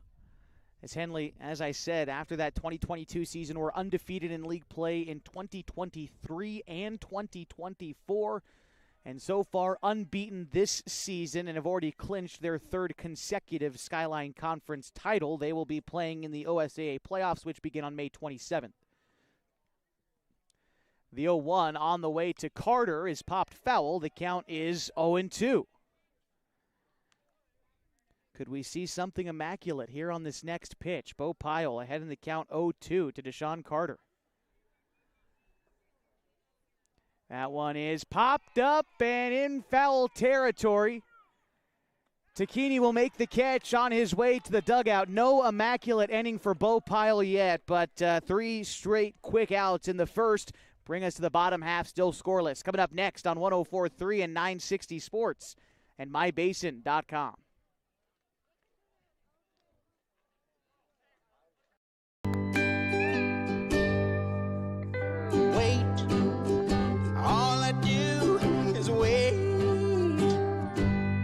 So lonely, I just sigh and moan.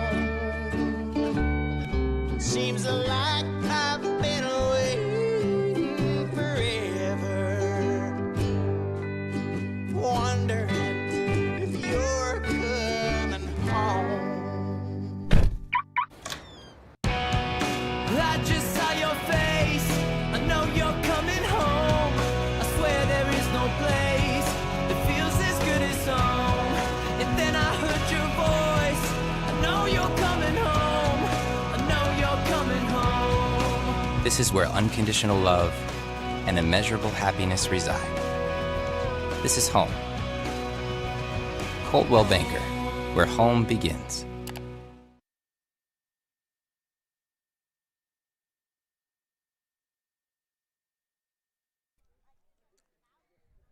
Bottom of the first inning, scoreless between Mazama and Henley in Game 2 of a doubleheader on this Friday afternoon south of downtown Klamath Falls. 65 degrees here at Rosser Field on the campus of Henley High School. A slight breeze. This is about as warm as we're going to get today. It'll start cooling off in the next hour or so. Henley starting lineup goes like this. The leadoff hitter and third baseman is Mark Carpenter. Connor Shively bats second at shortstop. Jacoby Takini hits third and is catching. The cleanup hitter is Max Price in center field. The pitcher, Bo Pyle, hitting fifth. Derek Cox bats sixth at second base. Corbin Hamilton hitting seventh at first base. The designated hitter, Shivam Patel, is batting eighth, and Carson Sims is in right field batting ninth for the Hornets. Mark Carpenter stepping in now. He got the final at-bat of our opener today when Carpenter drove in 3 runs on a single. It was less than conventional the way he did it, but hoping to carry that momentum after a 1-for-4 performance into this one. And the first look at Kellen Lee as he misses below the zone. The count is 1-0. Taking a look at Lee this season, making his 5th start of the year, his 9th overall appearance. He carries a 3-3 record, and in 25 1/3 innings pitched, a 4.6 ERA for Kellen Lee. As that one misses low and away, the count is 2-0.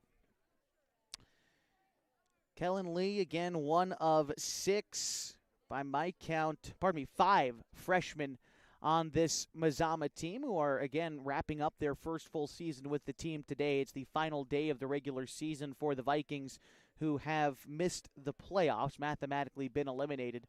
So looking to find a win to close out the year. And for Henley, they're looking to keep pace for another undefeated season. Just like I said, they've got 2 more Skyline Conference games left. If they're able to wind up unbeaten in that would be 3 consecutive years with a goose egg in the loss column when it comes to Skyline Conference games for Henley. Line drive up the middle, off the glove of Lee and into center field, and a leadoff single for Mark Carpenter in the bottom of the first inning.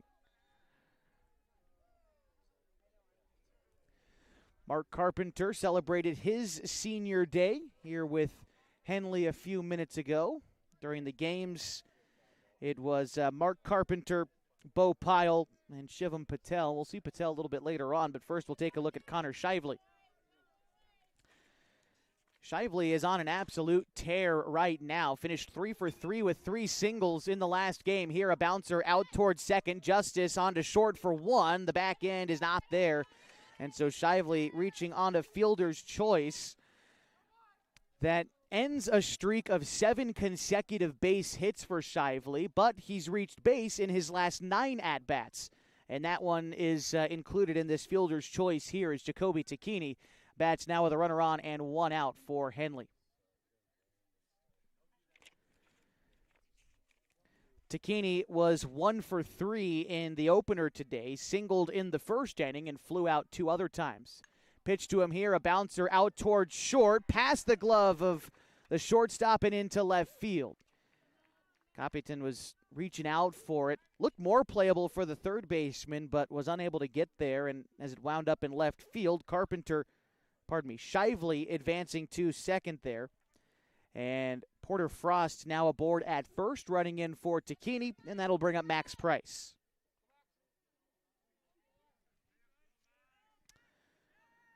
First look he'll have of Kellen Lee today. Decent lead off a second for Shively. You'll take a look before firing in a ball, missing off the inner third. That was that curveball. Kellen Lee will break out every now and then, but falls behind here. The count is 1-0 to Max Price with Bo Pyle waiting on deck. Lee again checks the runner at second before delivering home. Carter knocks down that pitch. A throw down to second to try to get the runner advancing, and they got Porter Frost trying to advance to second on the wild pitch, but Connor Shively advances to third. And so now there are 2 outs and a runner 90 feet away for the Hornets. And a 2-0 count to Max Price.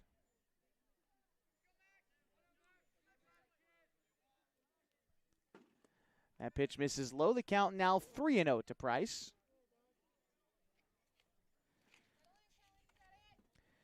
Price singled in 2 runs in the first inning of the opener today, and then walked and flew out in his next 2 at-bats. Here he'll take a look at strike 1, a curveball in around the knees over the plate. And the count is now 3-1.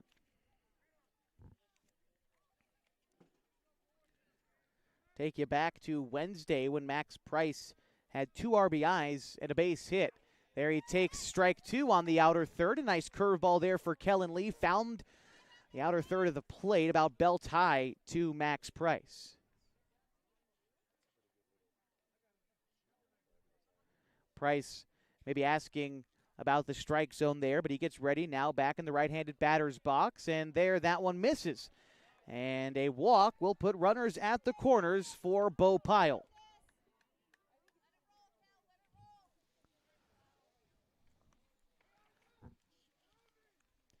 Pyle in the opener was 1 for 2 today. He singled in 2 runs in the second inning.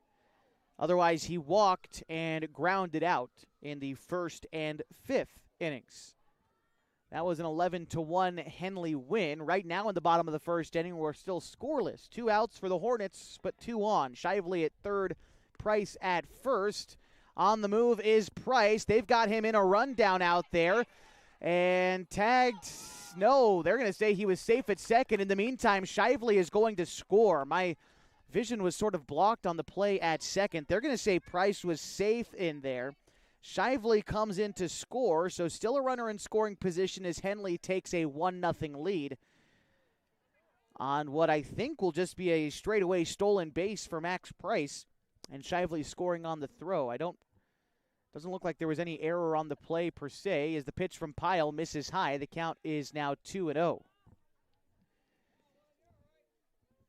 After Pyle in the Henley order, it's Derek Cox. Set is Lee. The pitch is flared out foul behind first. The count now 2 balls and a strike. Talked plenty about Bo Pyle's game back on Wednesday, where he was 4 for 5 with 5 RBI, but Pyle also had a good game in the first meeting between these two teams back at the beginning of April, when he had 5 RBIs in that game as well and was 3 for 3. The 2-1 is going to miss upstairs. The count now 3-1.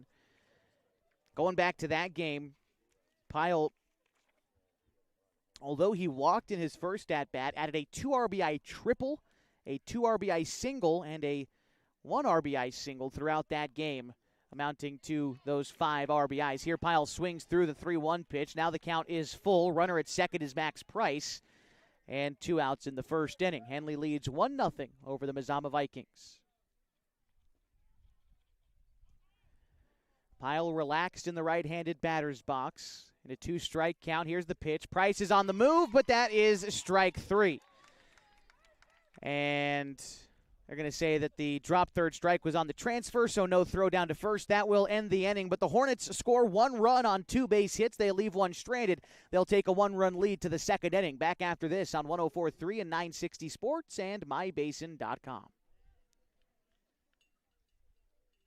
Sports was kind of what defined me as a person. I loved to play every sport I could possibly play. The Abbeys was really the family stomping ground for all of our community. Saturday afternoon soccer tournaments, we'd head over to Abbeys afterwards. And then when we got up into middle school, on our way home, we'd stop at Abbeys after basketball games. When I go home, I want to see 2 things when I drive through Winston. I want to see my Abbeys and I want to see my high school.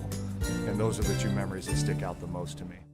As a parent of a high school athlete, I've given up trying to get pictures of my kid playing sports. It's nearly impossible to take pictures and enjoy the game. There is a solution, though. God's Gifts Photography attends high school sporting events in the Basin to take individual and team action photos at a great price. Search God's Gifts 2 on Facebook to learn more. They'll come and capture your athlete in action, creating those frameable lifelong memories so you can watch and just enjoy the moment. Call 541-281-2206 to get your athlete on their schedule. God's Gifts Photography.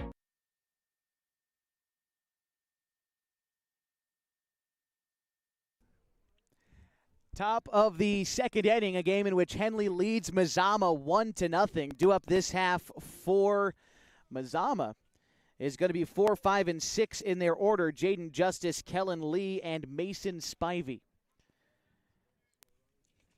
Justice in the opener today was 0 for 2. He struck out twice. Here he hits a ground ball through the infield and into left field.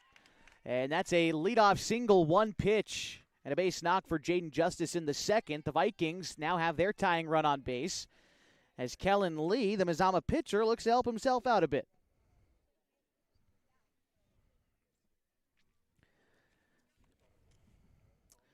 Lee was also 0 for 1 in the opener today with an RBI. He reached on an error, but his walk in the third inning wound up scoring a run, and so credit him with the RBI in that instance. Here he takes a swing and fouls off the first pitch. The count is 0-1. Bo Pyle into his second inning of work. The right-hander for Henley getting the start on his senior day. Always nice to see that. I believe that was probably a tactical decision there by head coach Sean Teeters. Throw Corbin Hamilton in the first game and let Bo Pyle try to get after it on his senior day in the nightcap as he gets ahead of Kellen Lee. The count is 0-2. Although this is not the last home game of the season for Henley, they do have one more coming up on Monday against Phoenix. That pitch misses low. The count is 1-2. And then even after that game against Phoenix, Henley has one more game scheduled on Thursday the 22nd on the road against 3A Cascade Christian, which will be played at Lithian Driveway Field number 9. And that is scheduled for a 4:30 first pitch. It's an endowment game, and so all proceeds will be donated to the OSAA Foundation. Here's a ground ball out towards short. Shively making the strong throw across the diamond in time, and that will be the first out in the second inning. But in the meantime, advancing to second base was Jaden Justice.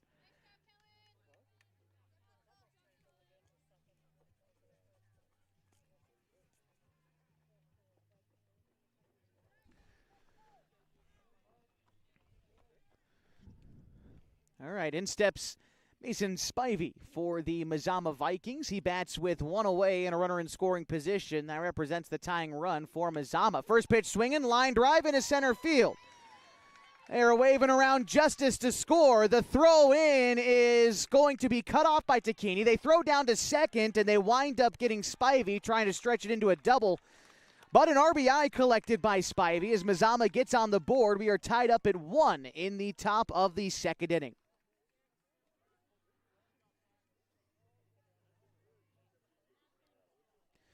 Two outs now for Jacoby Nickerson for the Mazama Vikings. Nickerson batting from the left side. The first pitch from Pyle is a curveball that he hits foul. Looked like he hit that one off his leg. That doesn't feel great, but he'll have to settle back in for the 0-1.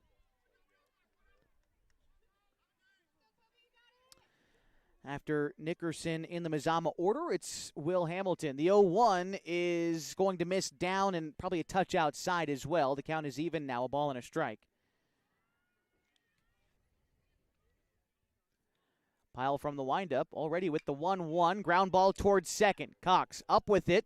Takes his time for his throw onto first. Nearly took Hamilton off the bag, but a good stretch for the 6'5" first baseman. Keeps this one in order as we go to the bottom of the third inning. Tied at 1. 1 run on 2 hits for Mazama, none left. Back after this on 104.3 and 960 Sports.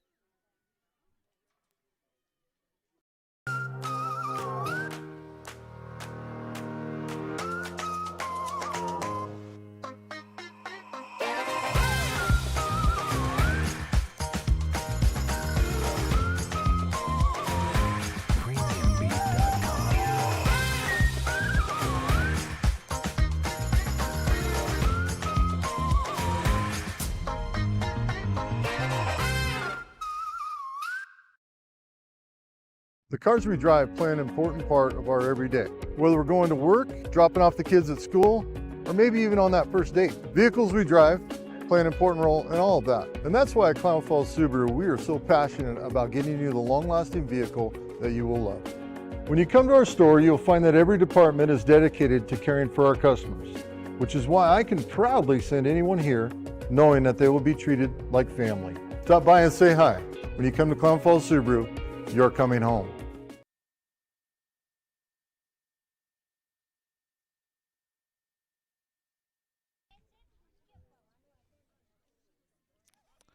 Getting ready for the bottom of the second inning here from Rosser Field on the campus of Henley High School. Derek Cox getting ready to bat for Henley, the number 6 hitter in the order. He'll be followed by Corbin Hamilton and Shivam Patel, the designated hitter. Henley scored their 1 run in the first inning by getting 2 base hits. But Mazama answered the call in the top half of this inning. Here Cox swings through the first pitch, the count 0-1.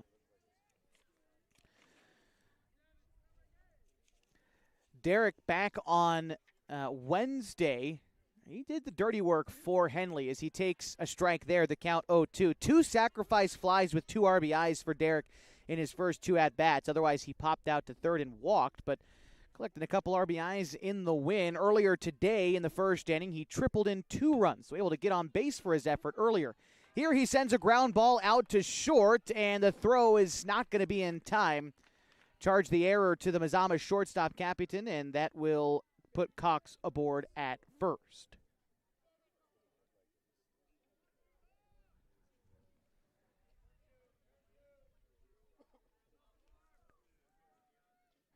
So now after the error, Corbin Hamilton will bat with a runner on. Hamilton earlier today was 1 for 2 with an RBI single in the first inning. Otherwise, he struck out. Back on Wednesday, Hamilton was also 1 for 2.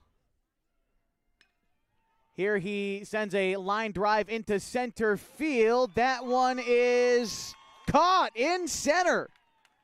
The throw to try to get Cox, who was halfway to second base back to the infield, is not there, but what a play by Max Rogers in center field, laying out for that one, saving a sure thing base hit. That is a nice play for the Mazama sophomore. Well done. That's the first out in the second inning.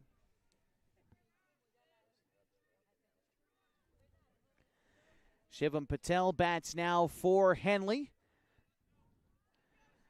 The senior, by my count, I believe getting his first start of the season in at the designated hitter spot. That pitch misses low. The count is 1-0. Patel has played in now 5 games for Henley, has a batting average of 167, just 1 hit in 6 at-bats so far this season. The 1-0 to Patel will find the zone. The count is even at 1. There's 1 away in the inning, and a runner on first is Derek Cox. Reached on the error to start this second frame, tied up at 1. Count is even at 1 for Patel. Hitting in the Henley order for Ryan Douglas. Curveball misses upstairs. The count is 2-1.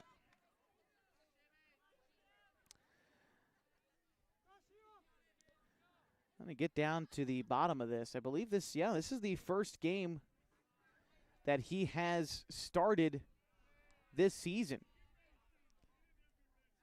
His one hit this year came against Staten back on March 27th. Right now, 2-2 in the count. Patel has got the pink batting gloves, readies for the 2-2, swings and misses. That'll be strike 3 for the second out in the second inning. This will bring up Carson Sims with a runner aboard at first, and again 2 away in a 1-1 ball game. Sims did a good job of getting on base in the opener today, although he did it without recording a base hit. Reached on a fielder's choice in the first and then walked in each of the third and fifth innings and scored a run in the fifth inning. First pitch swinging is a foul ball. Count is 0-1.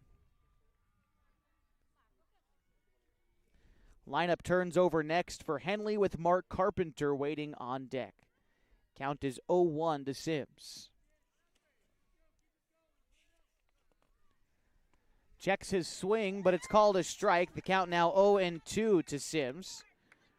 Go along with reaching base 3 times earlier today. Sims also reached base twice and scored a run back on Wednesday with a double and a walk in 2 plate appearances.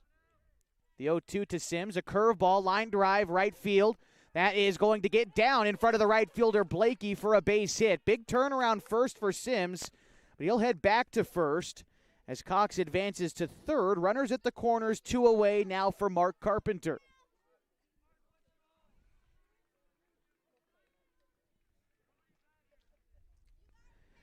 Carpenter 1 for 1 in this ball game. Singled in the first and was out on a fielder's choice. Earlier today, it took Carpenter until the final at-bat of the ball game to record his base hit, but it knocked in the 3 winning runs on a 3 RBI single for Carpenter as Henley closed out an 11-1 win in the opener today.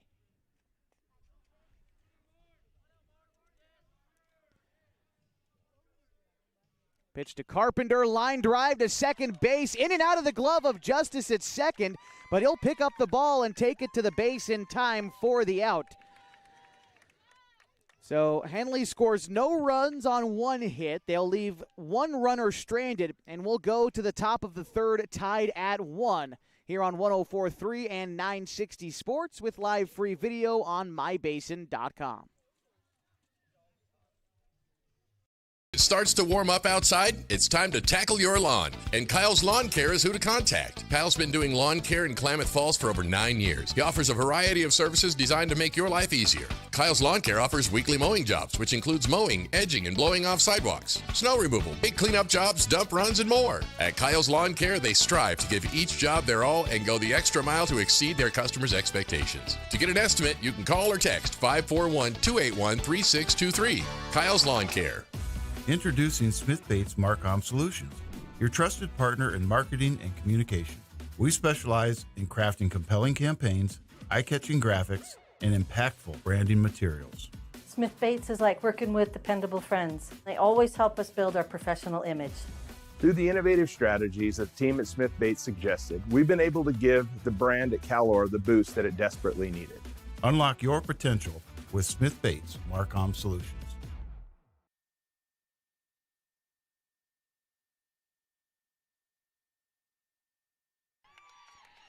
First pitch swinging for William Hamilton to start the top of the third inning, and he'll shoot a line drive over the head of Shively at short for a leadoff single for Mazama. Taking a base runner to start the top of the third inning in a 1-1 ball game between the Hornets and the Vikings.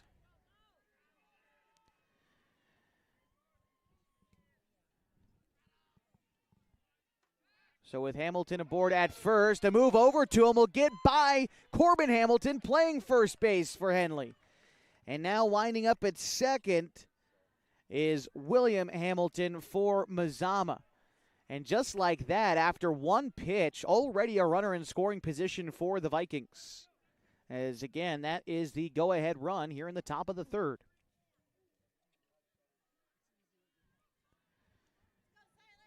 Shortstop Silas Capitan is stepping in now for Mazama. He shows bunt. and will pull back in time on a pitch that misses upstairs. The count is 1-0. Lineup turns over next for Mazama. Logan Blakey is on deck. The 1-0 pitch. This one is swung on and missed. The count is even now at 1-1. Capitan was 0 for 1 in the opener today. He walked and scored in the third inning of that game, but struck out in the fourth. Here he takes a pitch below the knees. The count is 2-1. Silas is sophomore, his second full season on varsity for Mazama. As Pyle comes set with the 2-1. The delivery is over the outside third of the plate, just below the belt. The count now 2-2.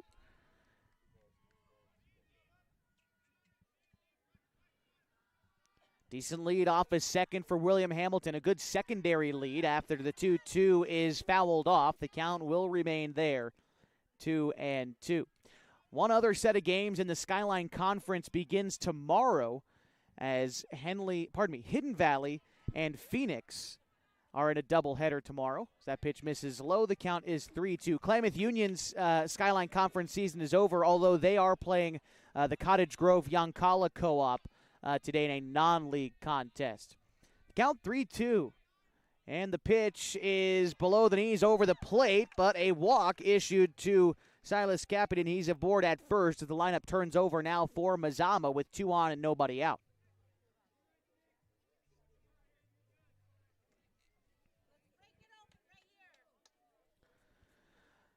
Logan Blakey, the senior for Mazama, stepping in with 2 on and nobody out. First pitch to him is going to miss wide. The count is 1-0. Blakey struck out in his first at-bat in the first inning. As Pyle is going to deliver that pitch. I believe the count is 0-2. Pardon me. I guess I missed the strike call from our home plate umpire on the first pitch. So the count is actually 0-2 to Blakey. Pyle from the stretch comes set. Kicks and delivers. That pitch misses low and away. Now the count is 1-2 strikes. After Blakey in the Mazama order, it's Max Rogers. 1-1 top of the third inning, nobody out. The 1-2 from Pyle, looked at for strike 3. Down goes Blakey on strikes for the second time today. And that'll be the first out in the third inning. In steps Max Rogers, 0 for 1 at the plate today. He struck out in the first, but made a spectacular defensive play in the last half inning, laying out and probably saving an extra base runner, which could have easily led to runs for Henley. So good defensive effort, helped keep his team tied at 1. And now he's trying to break the tie with the go-ahead run in scoring position and some insurance standing out there at first. He takes the first pitch high, 1-0. Pyle with the 1-0 pitch. It's a fly ball, shallow center field. Coming in is Price. He will call off Cox, who yields to Price to make the catch for the second out in the third inning.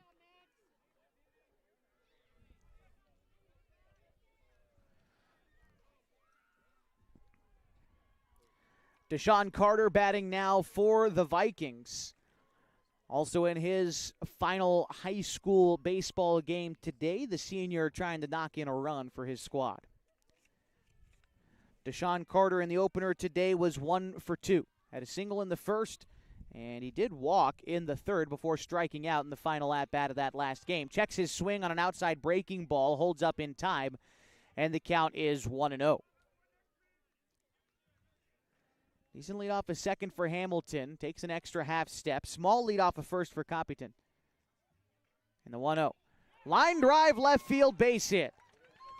They are waving Hamilton around to score. Douglas makes a good throw inside, and actually they're going to slam the brakes on Hamilton at third. And so that will load the bases for the cleanup hitter, Jaden Justice, after the 2-out single there for Carter. Hamilton at third. Capitan at second.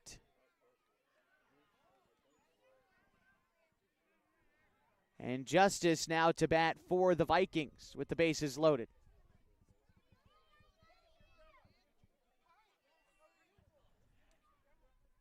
pitch from Pyle.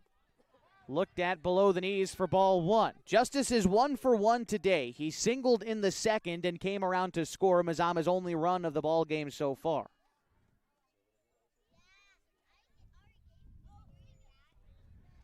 Pyle set, takes a look at the runner at third, now delivers a curveball that misses outside. Pyle opting to stay in the stretch even with the runner on third. Typically see him work out of the windup in these scenarios, but opting to, again, throw out of the stretch with the bases loaded and 2 outs. Has fallen behind Justice, 2-0 in the count. The pitch is weakly hit to short. In the air, Shively makes the catch, and that will end the inning. The Vikings used 2 base hits to load the bases, but they'll leave them stranded. We'll go to the bottom of the third, still tied at 1 on 104.3 and 960 Sports and mybasin.com. What rhymes with great? Participate. Where does greatness start? Here, in the classroom. On the stage. In the pool. On the field. Where will your greatness take you? To better grades. To more friends. Yeah! Be great. Participate.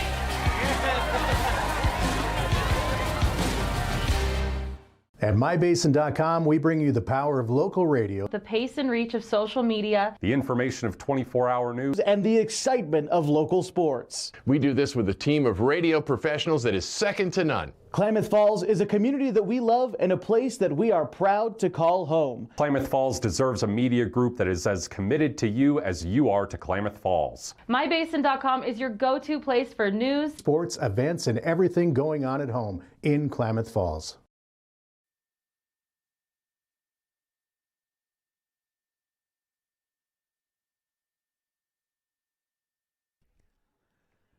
Bottom of the third inning in a game tied at 1 between Mazama and Henley. The final game of the regular season for the Vikings. Hornets looking to wrap up the season series with Mazama. 2 more games remain on their schedule, but trying to remain unbeaten in Skyline Conference play. Looking to break the tie will be Connor Shively, followed by Jacoby Takini and Max Price. That's 2, 3, and 4 in the Henley batting order, due up against Kellen Lee, who is coasting right along, at least so far. He's given up 3 hits, but only 1 run has come across. Here's a line drive back up the middle. That's the way you start things for Connor Shively. Has now reached base in 10 consecutive at-bats. And Jacoby Takini bats now for the Hornets.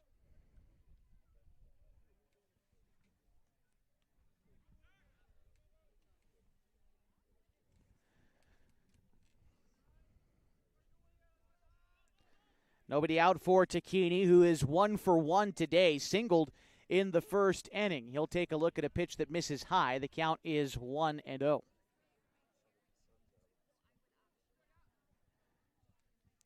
Takini this season, third on the team in hitting, batting .449.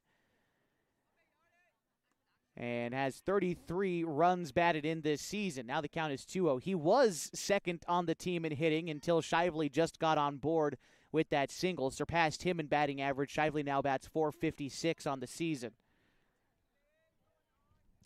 2-0 on the way to Takini. Curveball misses below the knees. The count is 3-0. A lot of movement on that pitch from Kellen Lee. Nice job to lay off by Takini.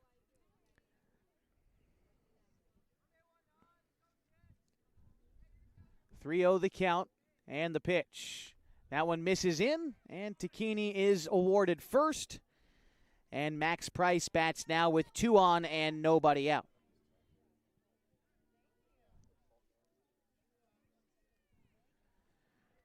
Price without an official at-bat in this contest. He walked and was left stranded in the first inning. But in the opener today, Price was 1 for 2. Had a 2-run single in the first inning. Would come around to score himself on that in that inning. He also walked and scored in the second before flying out to right field in the fourth. Takes a look at a pitch that is in the zone. Count is 0-1. There was another, looked like off-speed pitch of some variety from Kellen Lee. Found the outer third. After Price in the Henley order, it's Bo Pyle. Shively at second. Porter Frost in running for Takini at first. And another good pitch there by Kellen Lee. That time finding the inside corner after breaking off the curveball. Started in on the hands of Max Price before dipping down and in. Now he comes set, can go just about anywhere on the 0-2. He goes inside with the breaking pitch again. Nearly hit Max Price, but instead the count is 1-2. Sun shining a little bit more down here at Rosser Field. Still 65 degrees and a few clouds hang overhead, but right now the sun poking through. It's a nice day for baseball. The 1-2, curveball line drive past the glove of the second baseman into right field. They're waving shyly around to score. Henley takes a 2-1 lead after the RBI single from Max Price.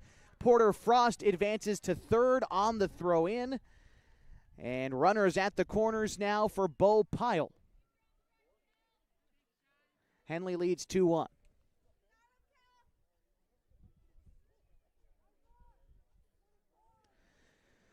Pyle 0 for 1 today, struck out in the first inning, but an RBI opportunity here. One of the team's best RBI guys, 22 runs batted in on the season for Bo Pyle. That's fourth most on the team.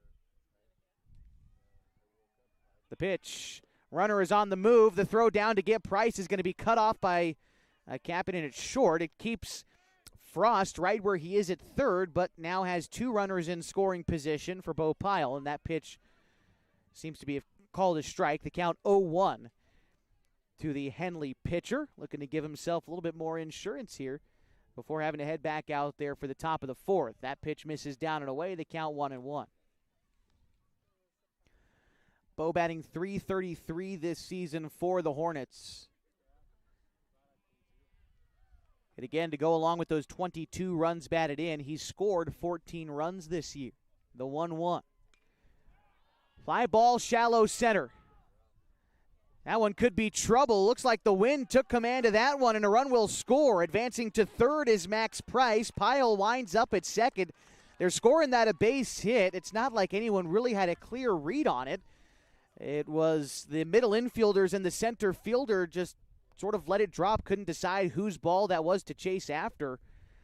And that's going to trigger a mound visit for Mazama as Henley now leads 3-1 in the bottom of the third inning, and they'll keep two runners in scoring position, still with nobody out.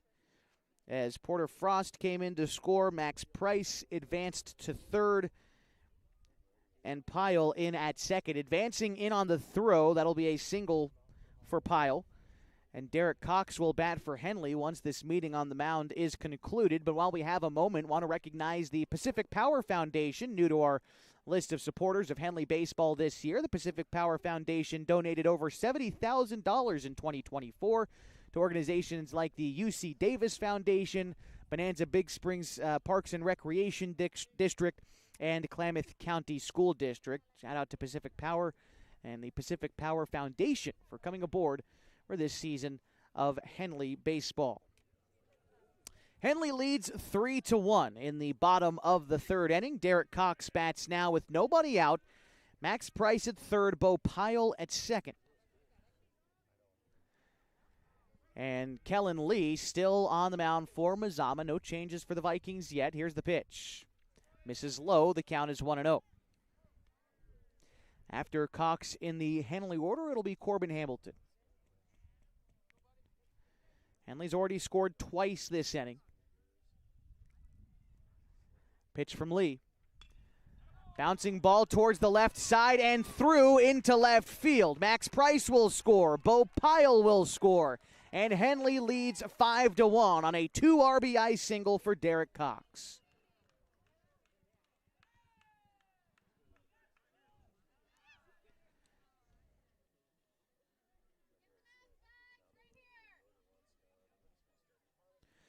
Corbin Hamilton bats now for Henley, 0 for 1 in this ball game. He flew out to center field in the second inning.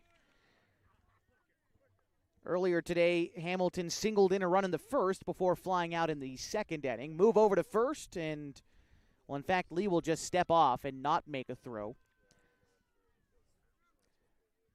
First pitch to Hamilton, misses below the knees. The count is 1-0. Hamilton this season for Henley batting .312. 16 runs batted in for Corbin Hamilton, the sophomore for the Hornets. Pretty much a full-time starter a year ago at first base. got some pitching work done in as well, has just improved this season mightily. Talk about improvement for the young man. I also want to highlight the contributions on the basketball court for Corbin Hamilton. It was a tough season for the boys basketball team here at Henley High School. I think anyone would tell you that, but over the course of the season, Corbin Hamilton improved mightily from game one all the way through the end. I think you could make a case that he was probably Henley's strongest player by the end of the season, and it was not that way to start. So credit to him for really coming along on the hardwood throughout the winter. I think Henley's poised to make a run at things next season. The 3-0 to Hamilton will be looked at for strike one. A two-seam fastball found the inner third.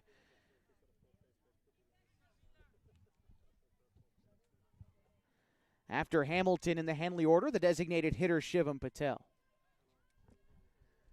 The 3-1. Bouncing ball to third. Up with it is Nickerson. Throw on to Justice for one, but he can't glove it, and the ball rolls into center field. Cox, who didn't even slide, is going to round second and head to third. And so an error will put runners at the corners. Mazama still looking for the first out in the inning for the senior Shivam Patel.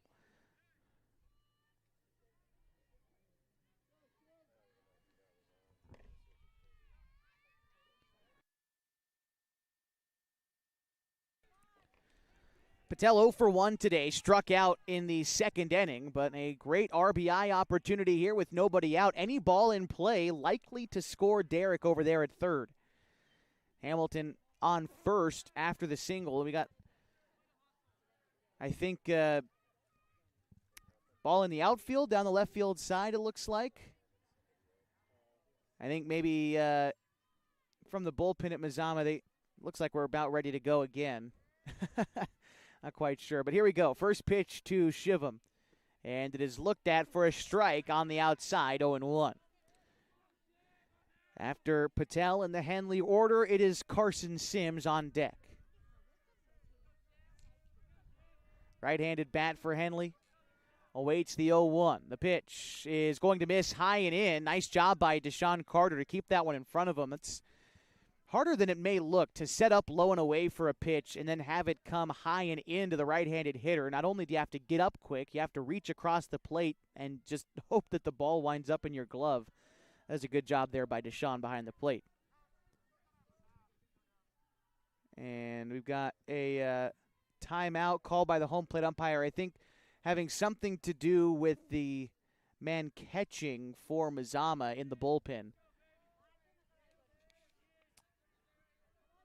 Seemed to be just that simple. Runner on the move. Hamilton stealing second, and in the meantime, a run will score. The throw down to second winds up in center field. Hamilton gets to second. The throw to third to get him gets by the third baseman, and Hamilton will score. Stealing second and winding up scoring, and it looks like the Mazama third baseman hit the deck trying to come up with the baseball before Hamilton would score. The score is now 7-1. Henley leads. Bases are empty for Shivam. Still nobody out. But want to make sure that Nickerson is okay over there at third. He's standing. He's walking. I think he might have either tripped on the baseball or something along those lines. Got the trainer out here from Elevate Physical Therapy. Might have a visit between innings. But Nickerson looks like he's okay. The count is 2-1 to Patel after those runs have come in to score for Henley. I'll try to have an idea of how that play was scored. So Hamilton stole second. The throw down wound up in center field. Rogers was there to pick up the ball. His throw to third was fairly accurate, but Nickerson unable to bring it in. And as the ball trickled away from him, it allowed Hamilton not only to advance to third, but also to score on the play. And in the meantime, Patel will pop out to short for the first out in the third inning.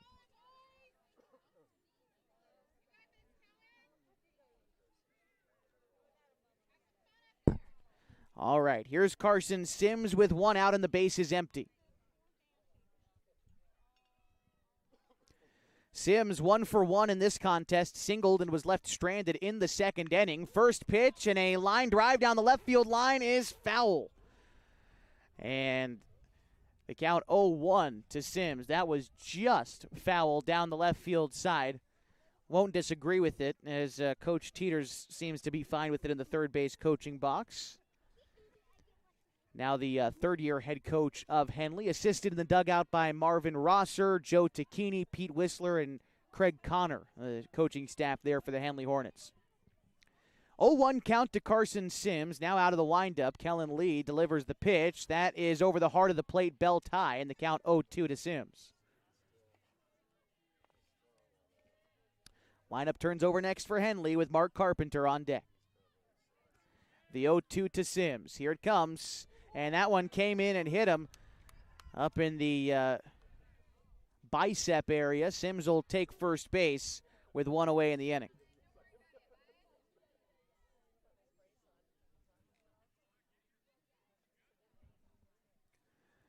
Deshaun Carter going out and having a visit with Kellen Lee out there on the mound.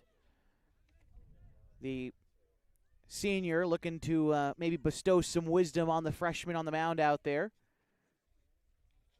Mark Carpenter will get set to hit with a runner on and one away. Still out there having a chat. Want to remind you that today's game is brought to you in part by Coldwell Banker Holman Premier Realty. They know that little things can add up to big bills when you're buying, selling, or owning a home, and that's why Coldwell Banker Holman Premier Realty's exclusive beyond the sale guarantees protect buyers, sellers, and home owners from unexpected repair bills. To learn more, you can call Coldwell Banker Holman Premier Realty today.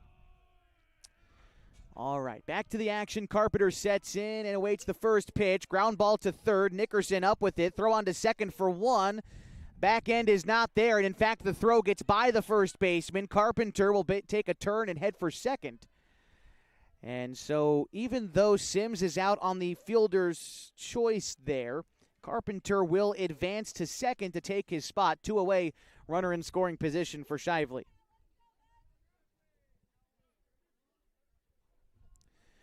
Now 4 errors for Mazama, the throwing error from Justice, his second error this inning. And here is Shively, who led off this inning with a single and would come around to score. The pitch from Shively fouled straight back. The count is 0-1.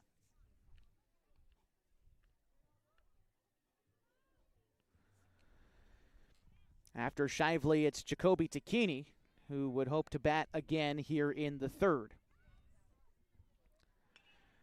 Flared out behind third, out of play, foul off the roof of the new bathroom and concession stand here at Henley High School. Was excited to hear that Henley football would be selling concessions on Saturday doubleheaders, but today's doubleheader has been played on a Friday, and so no concessions here at Henley today. I guess we'll have to wait to the postseason to get Coach Matt Green back in the box over there. The 0-2 on the way to Shively. Slider popped up shallow center field. And that one is going to be caught in center field by Max Rogers, calling everyone off to make the catch and end the inning. But the Hornets score 6 runs in the third inning. 4 base hits needed. Mazama committing 3 errors and the Hornets leaving 1 stranded. We'll take a 7-1 advantage to the fourth inning. Back after this on mybasin.com. Threads. There are many threads that run through our region. There are churches and schools and little league teams that bring us together and bind us into communities. There are roads and cars. There are houses and jobs and businesses, all woven together to make the fabric of our communities. There are financial threads that are part of that tapestry as well. For over 80 years, it's been our pleasure to be headquartered here, providing financial services to generations of our friends and neighbors. From that first savings account, to retirement planning, and all of the cars and houses and groceries in between, we keep your money local, investing it back into our communities, adding more threads to the fabric to make our communities stronger. Pacific Crest Federal Credit Union. Find your path.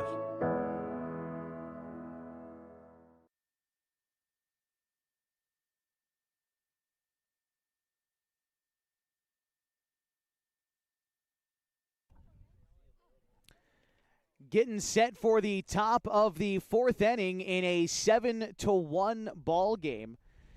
Quick check of the line score for both of these teams. For Henley, 7 runs on 7 hits. No errors for the Hornets. They have left 2 runners on base so far. For Mazama, 1 run on 4 hits. The Vikings have committed 4 errors and left 3 runners on base. Due up this half for the Vikings is Kellen Lee. First pitch and a swing and a miss for Kellen Lee there. The count 0-1. It's Lee, Spivey, and Nickerson. That is 5, 6, and 7 due up for Mazama. And the pitch from Pyle is a line drive left field down the line, fair. Could be extra bases for Lee. A big turnaround first. He'll stay there. And a leadoff single for the Vikings. Their 5th hit of the day has him in business in the 4th.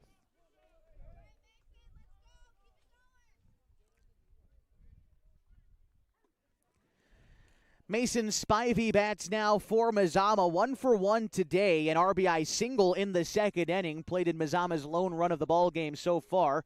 Here he swings and misses, or maybe fouled it back into the glove of Takini. Regardless, the count is 0-1.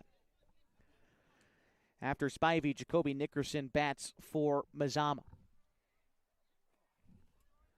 The pitch from Pyle is going to miss low and away, and the count is even now at 1. Spivey, a senior, playing in his final game in a Vikings uniform, takes a pitch upstairs. The count 2-1. Seniors for Mazama include Mason Spivey, Devin Lobdell, Deshaun Carter, and Logan Blakey. Bouncing ball to third. Carpenter on to Cox for 1. He's not going to get the back end, but they do get the lead runner. And so Spivey reaches on a fielder's choice here in the 4th inning, bringing up Jacoby Nickerson.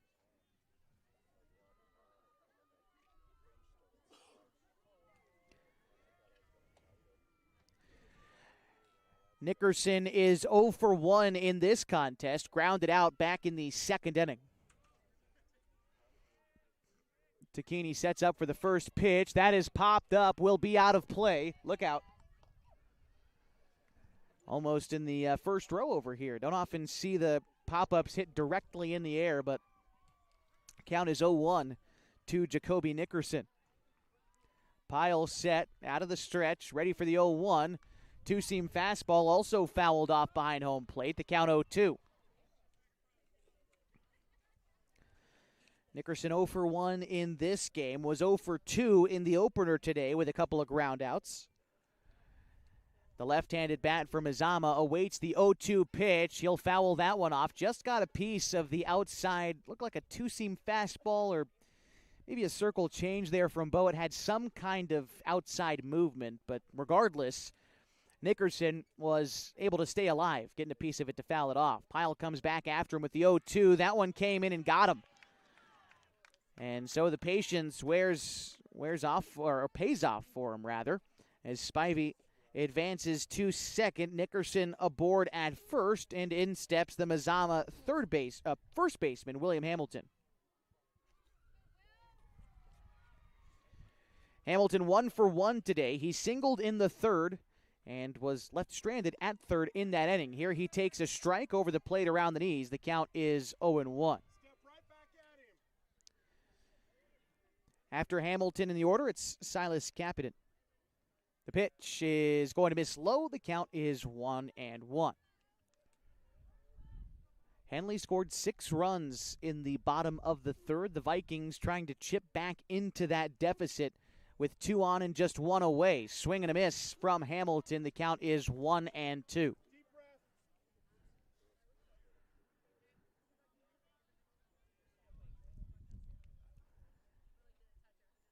Pyle comes set after getting the sign from Takini. The pitch is in the dirt. Did he hold up in time?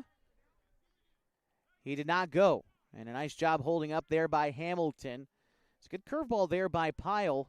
Tried to get the first baseman to chase, recognized it in time to hold up. So now Hamilton awaits the 2-2 pitch. Here it comes. That one is looked at for strike 3 on the outer 3rd around the knees. Hamilton down looking for the second out in the 4th inning.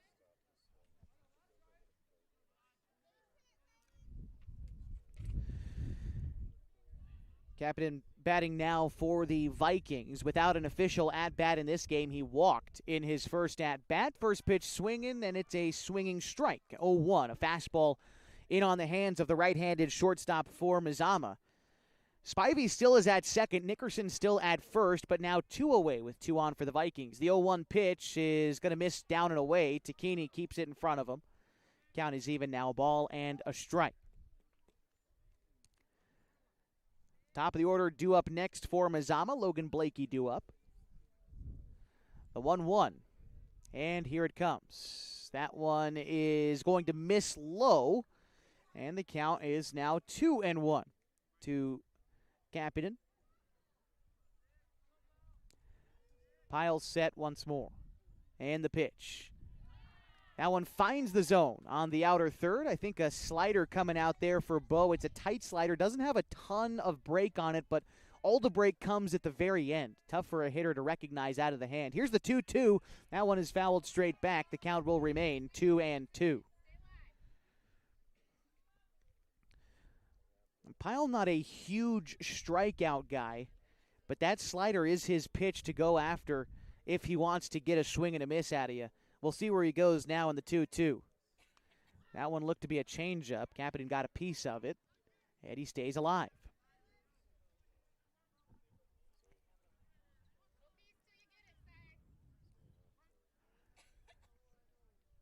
Pyle once more set with the 2-2. He'll take a look at that pitch. Silas takes ball 3, and the count is full. Going to be a lot of movement in the infield here with Nickerson and Spivey both taken off when Pyle delivers the pitch. Full count and 2 outs. Base hit could score a pair here. The pitch to Kapanen is looked at for ball 4, and the bases are loaded for Logan Blakey. Spivey to third. Nickerson to second.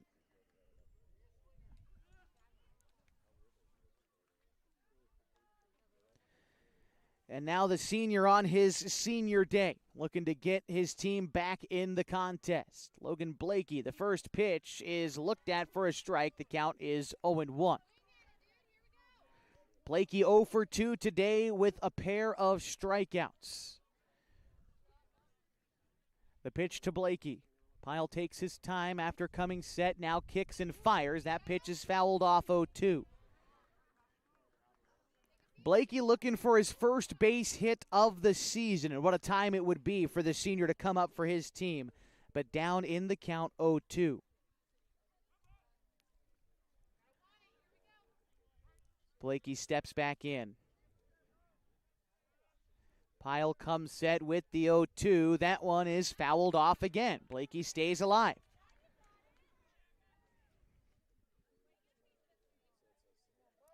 This is only his 9th at-bat of the season. His 8th game played. Like I said, trying to find a way to come through on senior day.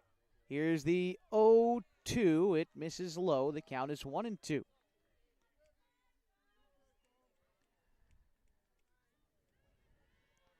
Right-handed bat. Steps back in. Keeps his knees bent. Keeps the hands over the plate. Keeps him low as well. The 1-2 is looked at for strike 3, and that will be the inning. The Vikings leave the bases loaded for the second straight inning. And we will go to the bottom of the 4th. Henley in a 7-1 lead on 104.3 and 960 Sports and on mybasin.com.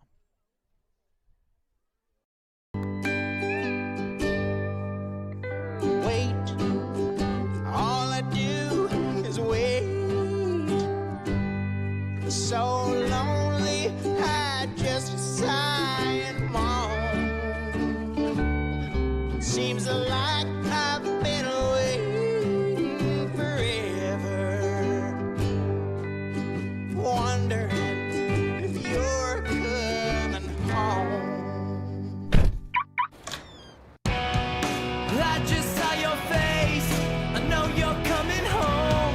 I swear there is no place and then I heard your voice.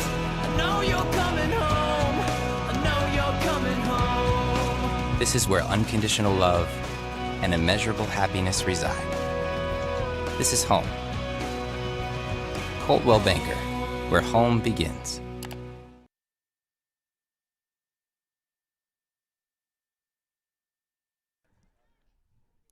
Bottom of the fourth inning and the middle of the Henley order due up as they lead Mazama 7-1.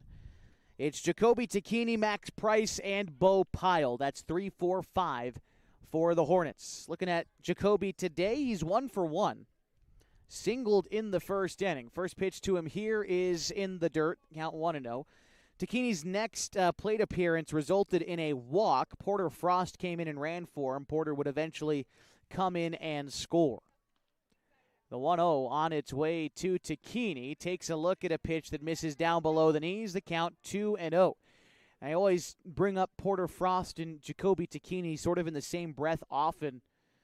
Not only does Porter run for Tacchini whenever he gets on base as the 2-0 misses down and in 3-0. Whenever I see him between games, they always seem to be together as well.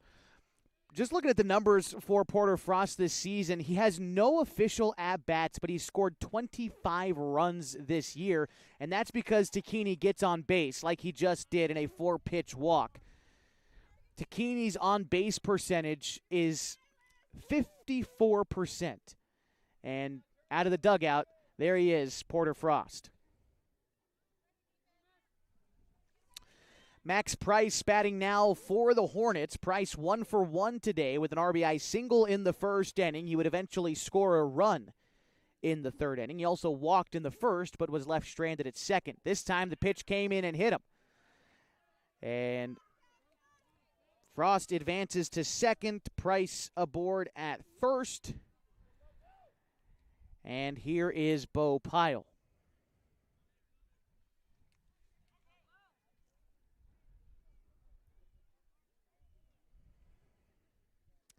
Pyle is also he's 1 for 2, pardon me. He struck out in the first and singled in a run in the third. Here he hits one to center field. That will get down for a base hit and kick past Rogers, rolling to the warning track. Porter Frost will come in to score. Max Price will come in to score, and Henley leads 9-1 on a 2 RBI double for Bo Pyle.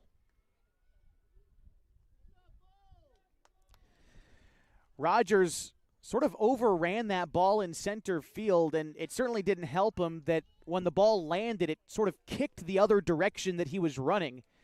You can't really account for that, and so that's why, in my estimation, Bo Pyle earning the double there instead of a single plus an error. But regardless, Derek Cox bats now with nobody out and a runner on second. First pitch to him will miss outside. The breaking pitch, he gets ahead 1-0. I think you could say that whatever slump Bo was in, he is squarely past it. This 3-game series against Mazama this week has really helped him see the ball a lot better. Take you back to Wednesday, and I said it once, I'll say it again. Bo was 4 for 5 with 5 RBIs and 2 extra base hits in that game. Earlier today, Bo was 1 for 2, but a 2 RBI single in the second inning was pivotal in helping his team earn a mercy rule win against Mazama. Count is now a ball and 2 strikes to Derek Cox. And then, of course, today for Bo, he is now 2 for 3 with 3 RBI and an extra base hit. Yeah, I think he's out of whatever slump he was in midway through the season. Right now, Derek Cox behind in the count, a ball and 2 strikes to Kellen Lee. Lee comes set, kicks, delivers, and hits Derek in the elbow.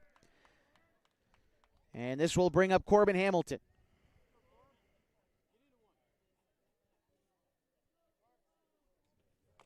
Second hit batsman this inning for Kellen Lee, and it looks like we are going to see a change of pitcher.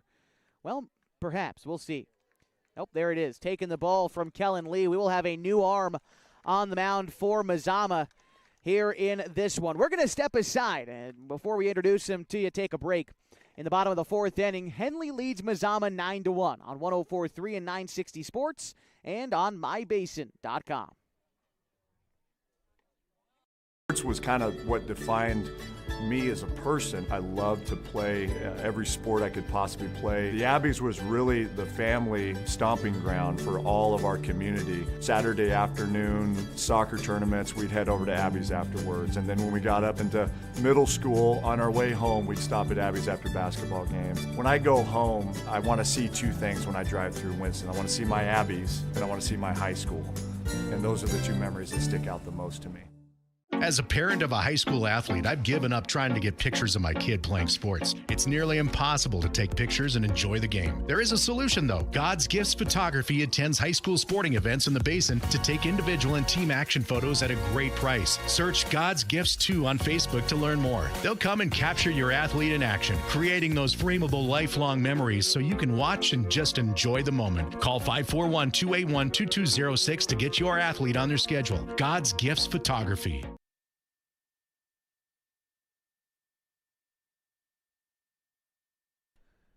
New pitcher in the ball game for Mazama is Jonathan Ladner. Taking a look at Ladner on the season, making his 9th appearance. This is his first appearance in relief this season. In 16 1/3 innings pitched, Ladner has an ERA of 11.5 and a record of 1-6. Coming in relief of Kellen Lee.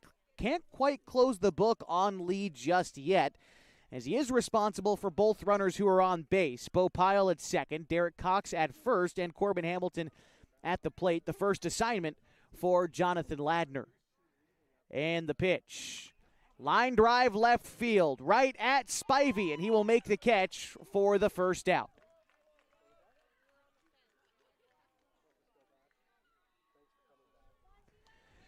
Henley has already scored 2 runs in this inning, up 9-1 over Mazama.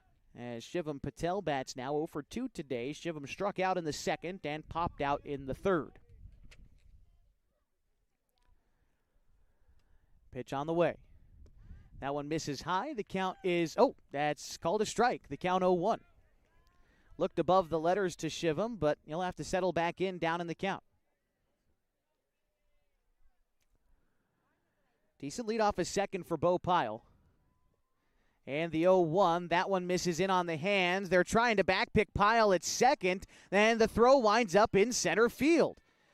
Trying to slide in safely at second is Derek Cox, and he gets in there as well. As Bo to third, now 2 in scoring position for the Hornets. And Shivam Patel on his senior day trying to knock in the runs. The runner in scoring position signifies the mercy rule run as well. Would give Henley a 10-run lead headed to the 5th. Patel line drive center field. Pyle will score. They are keeping Cox at third.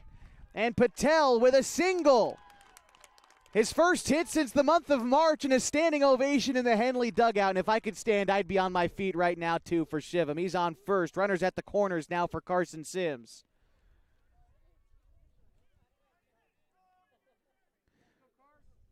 Score 10-1, Henley leads. Cox wound up at third, Shivam with the RBI single.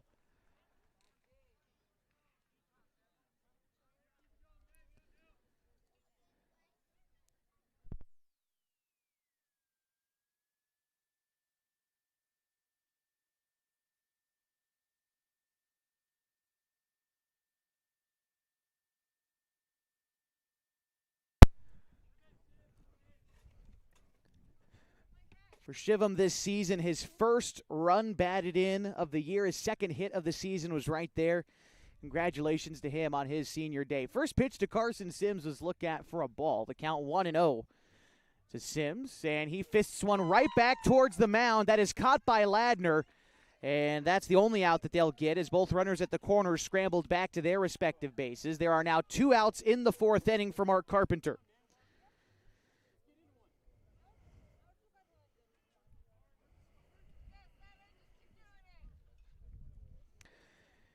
Carpenter is 1 for 3 in this game. He singled in the first, grounded out in the second, and reached on a fielder's choice in the third.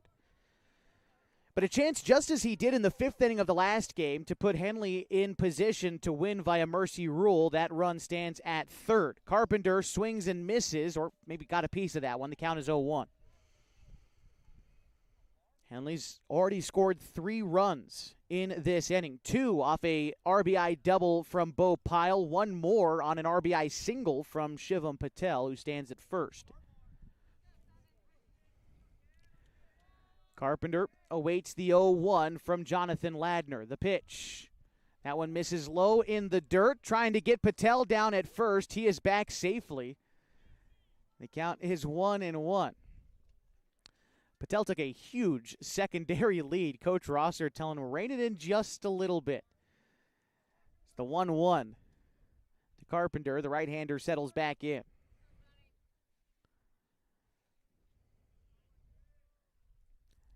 Ladner set, kicks and fires. The pitch in the dirt once more. Carpenter ahead in the count now. 2 balls and a strike to the reigning 4A Player of the Year.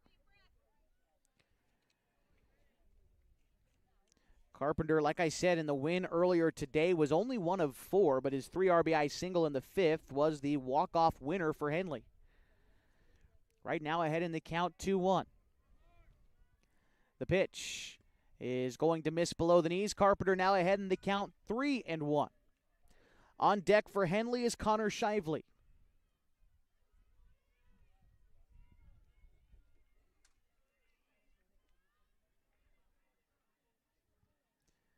Set again is Ladner, and the delivery.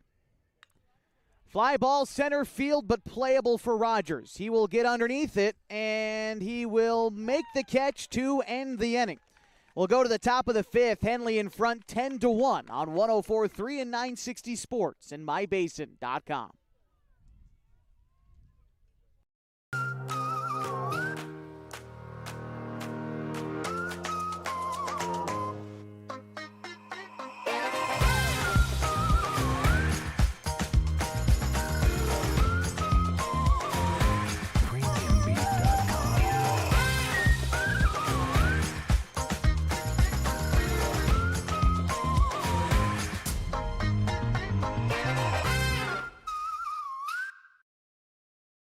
The cars we drive play an important part of our everyday.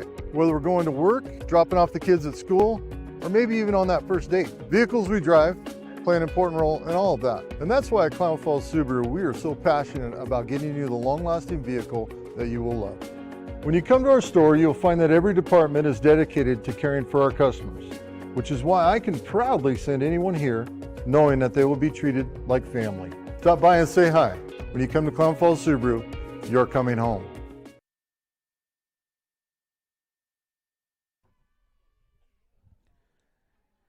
Josh Eldridge here, back with you, top of the 5th inning between the Hornets and the Vikings. The score is 10-1 with the Hornets in front. Due up this half for Mazama is Max Rogers, Deshaun Carter, and Jaden Justice. Rogers 0 for 2 in the contest as he settles in against Bo Pyle, and the first pitch on its way will miss well high. The count is 1-0. Rogers struck out in the first inning, flew out to center field in the third. Trying to get a rally started for his Vikings. He'll take a look at strike 1 on the outer third. The count's even.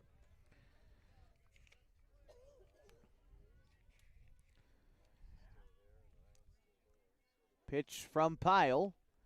That one's taken for a strike as well. Nice find.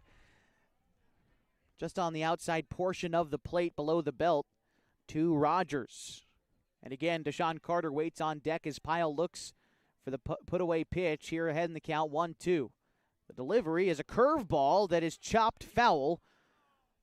Rogers looks like he fouled it off the inside of his leg or something along that. Got on top of the breaking ball from Pyle, and, well, there it was, foul. Count remains a ball and 2 strikes to the Mazama center fielder. He's made a couple of nice plays on defense today as the sophomore for the Vikings. The 1-2 on its way.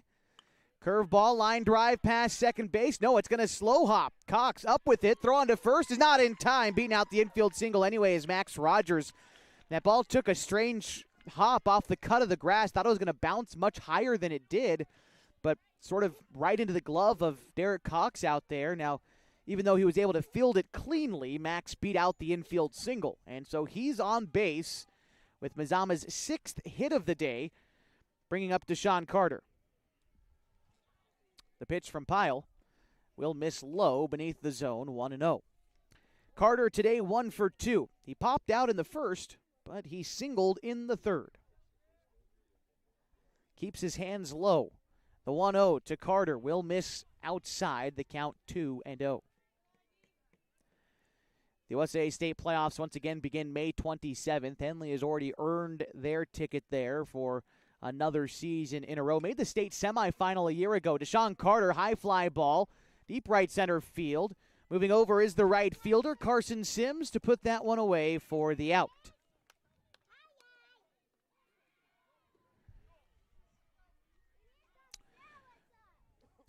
Henley making the state semifinal a season ago.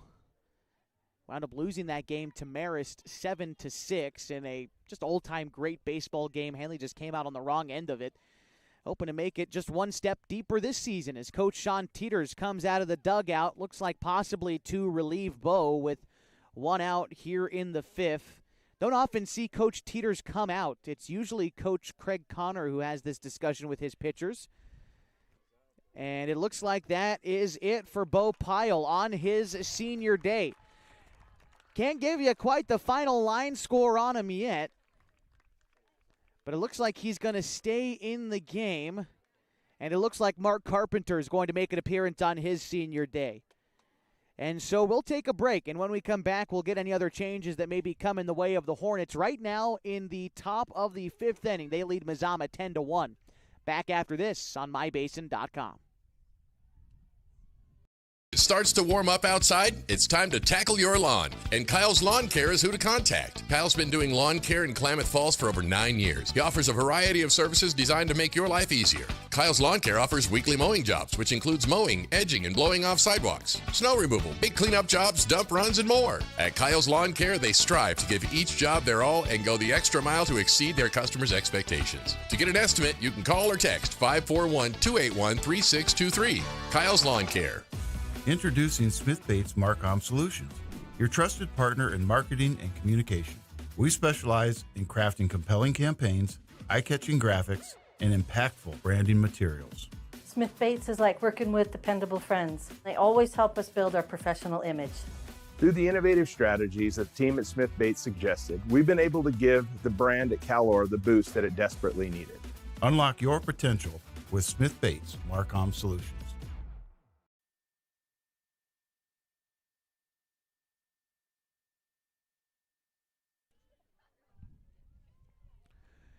Top of the fifth inning, and Henley has a new pitcher. It is Mark Carpenter, making his third appearance in relief this season, his 10th appearance overall this year.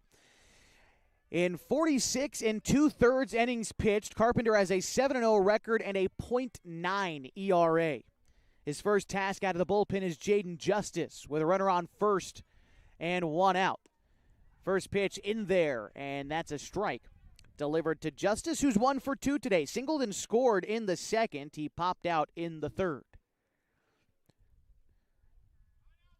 The 0-1 on the way from Carpenter is fouled back. The count 0-2. Other changes for Henley include Bo Pyle staying in the game. He is going out to second. Derek Cox, who was at second, now filling in for Carpenter at third. No other changes so far for the Hornets. It's still Shively at short and Hamilton at first. In the outfield from left to right, it's Douglas, Price, and Sims. Can't quite close the book on Bo yet either. He is responsible for the runner at first. It's Max Price. But right now the count is 0-2 to Jaden Justice. Carpenter set with the pitch. And here it comes. It is swung on and missed. Got Justice chasing the pitch below the zone. 2 away in the fifth.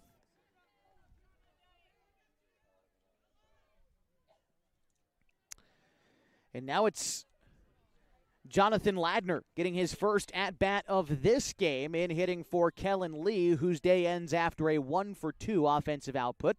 First pitch to Ladner is going to miss below the knees. The count 1-0.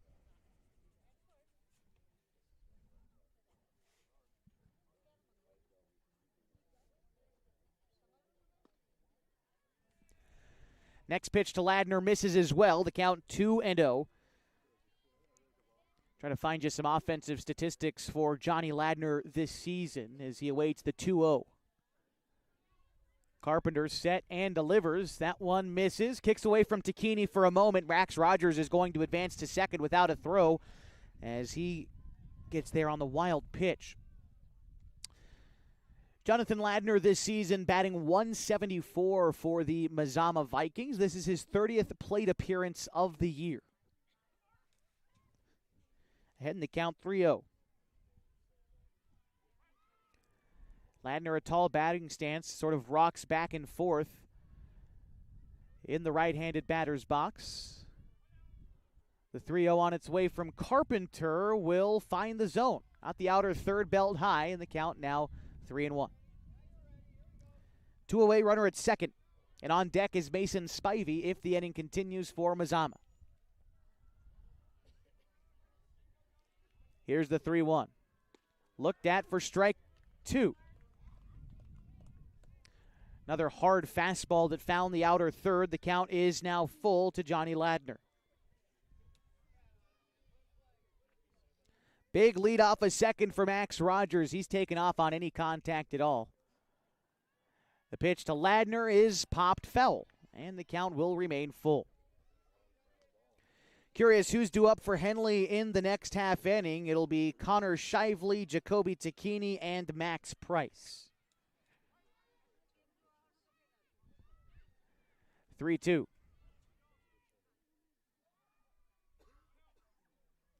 Swung on and missed. Down goes Ladner. Back-to-back strikeouts to get out of the inning for Carpenter, and that will end the fifth. One base hit, one runner left for Mazama, but they trail Henley 10-1 going to the bottom half of the fifth on 104.3 and 960 Sports and mybasin.com. What rhymes with great? Participate. Where does greatness start? Here, in the classroom. On the stage. In the pool. On the field. Where will your greatness take you? To better grades. To more friends. Yeah! Be great. Participate.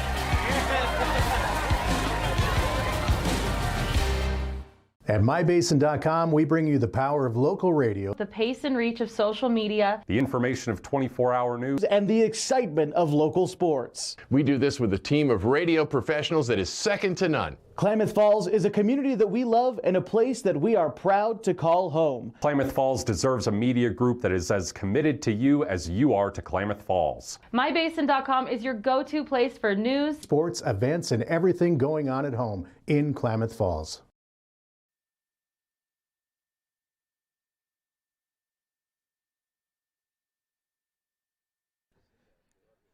Bottom of the fifth inning, and Henley only needs one run to end it, and it'll be Connor Shively, Jacoby Tacchini, and Max Price. That's 2, 3, and 4 in the Hornets' order, due up against Jonathan Ladner. And now that Ladner's squarely in his second inning of work out of the bullpen, we can probably close the book on Kellen Lee. I'll get you the final numbers on him in just a minute. Probably after we see the first pitch delivered to Connor Shively, who is 1 for 3 today with 2 runs scored. He reached on a fielder's choice in the first inning, singled and scored in the third before flying out to end the third inning. Now batting again here in the bottom of the fifth. Shively looking to get on base to begin the inning. First pitch from Ladner is going to be taken for a pitch that misses outside. The count is 1-0. Final line score on Kellen Lee today: pitched 3 innings, gave up 8 hits, 10 runs, 7 of them earned. He walked 3 and struck out 2. The 1-0 is bounced out towards short. A diving stop attempt by Ladner, but ultimately no one is able to get there. And an infield single for Connor Shively puts the winning run on base for Jacoby Tacchini.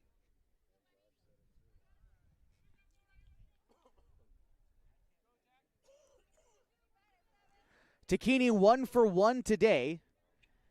He singled in the first, then he walked in the third and fourth innings. Porter Frost would come in and score for him on those trips around the bases. First pitch to Tacchini here, misses wide, trying to back pick the runner at first, Shively. And a nice job over there by Carter Story in the game for Mazama to keep that one from really kicking away from him.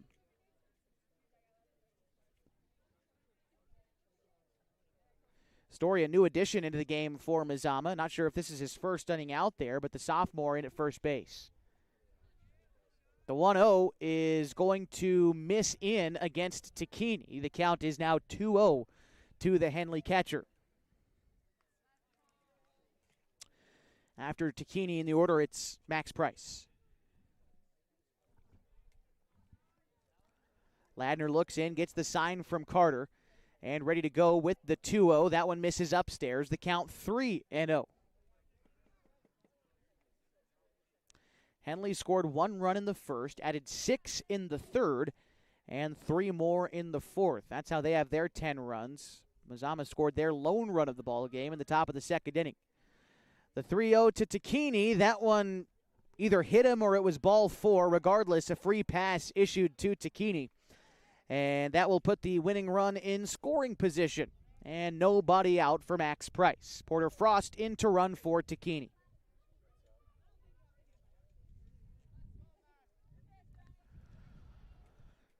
Price today is 1 for 1 with an RBI single in the third inning. Otherwise, he was hit by a pitch and scored, and he walked in the first. Pitch to Price. Called a ball. Misses in on the hands, maybe a touch inside. The count is 1-0.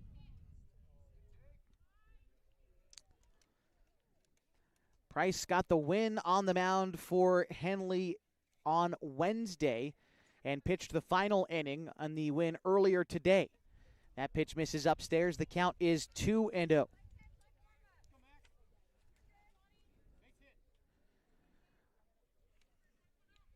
Price keeps his hands low in the right-handed batter's box, gets him quick through the zone, and he's got some speed. Doesn't have to hit it particularly hard to get on base as he awaits the 2-0, but before he gets the offering, Ladner's going to step off. Again, Shively, the winning run at second. Ultimately, Porter Frost, the runner at first. It doesn't matter all that much. If you're Mazama, you got to stop the runner at second from getting in to score. The count now 3-0 to Max Price. Bo Pyle waits on deck.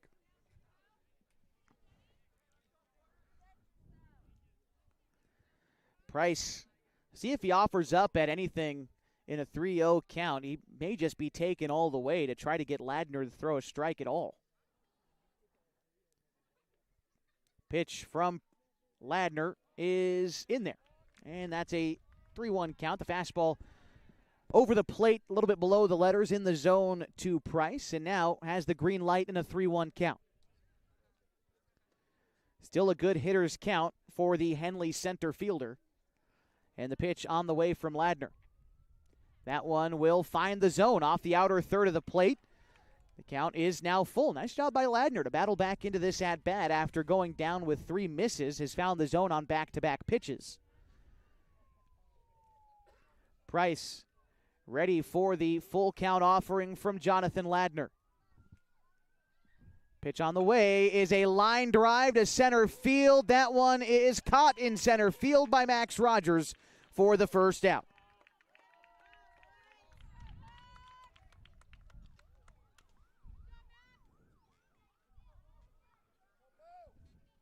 In steps Bo Pyle with a chance to end things in the 5th inning. He's already 2 for 3 today with 3 RBI. He did strike out in the first, but an RBI single and a run scored in the third to go along with a 2 RBI double in the fourth. He also scored a run there. Pyle looking to send the Henley fans home happy with a base hit here. The pitch. That one nearly hit him. Curveball, he turned away from it. The count is 1-0. If the inning continues, Derek Cox is on deck for the Hornets. Here's the pitch. Pyle takes a look at that one, misses low. The count is 2-0. Remember, Ladner fell behind Max Price 3-0 in the count before inducing a fly ball to center field, which was caught easily by Rogers. So Ladner, of course, you never like to fall behind these hitters, but he's done it once before, trying to feel comfortable behind in the count here. The 2-0 is popped up. Could be playable behind home plate, and I think running out of room is Deshaun Carter. The count now 2-1.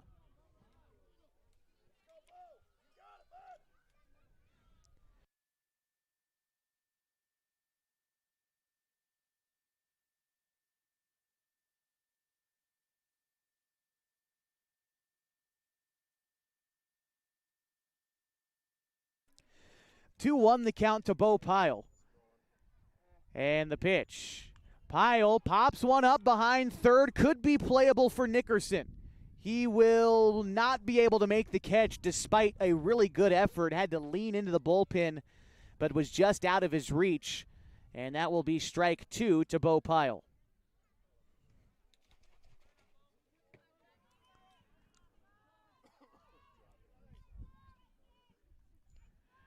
Runner at second is Shively. That's the winning run.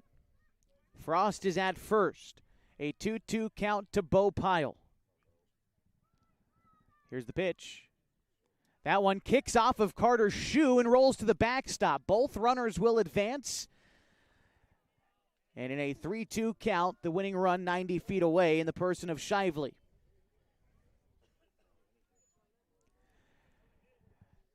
The infield likely to come in here for Mazama. I'd be surprised if it doesn't.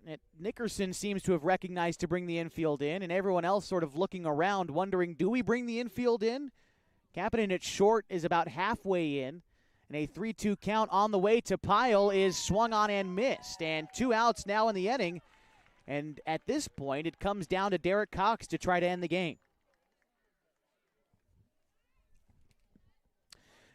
Derek today is 1 for 2. He did reach on an error in the second inning. He singled in 2 runs in the third and was hit by a pitch in the fourth, even though he's reached base every time. Again, only that 1 hit to show for it. Cox with a 2 RBI triple in the opener today. First pitch to him. Taken for a ball. Missed outside. The count 1-0. If this inning continues without a winning run scoring from third, it would be Corbin Hamilton to bat next for Henley. Infield now playing straight away with 2 outs in the inning. The pitch to Cox is a line drive left center field. That is going to get down, and that is the ball game. Henley with back-to-back 11-1 wins over the Mazama Vikings. The Skyline Conference champions come away with another victory at home. We'll be back to recap it all for you coming up in just a few minutes. So stick with us as your coverage of Henley baseball continues today on 104.3 and 960 Sports.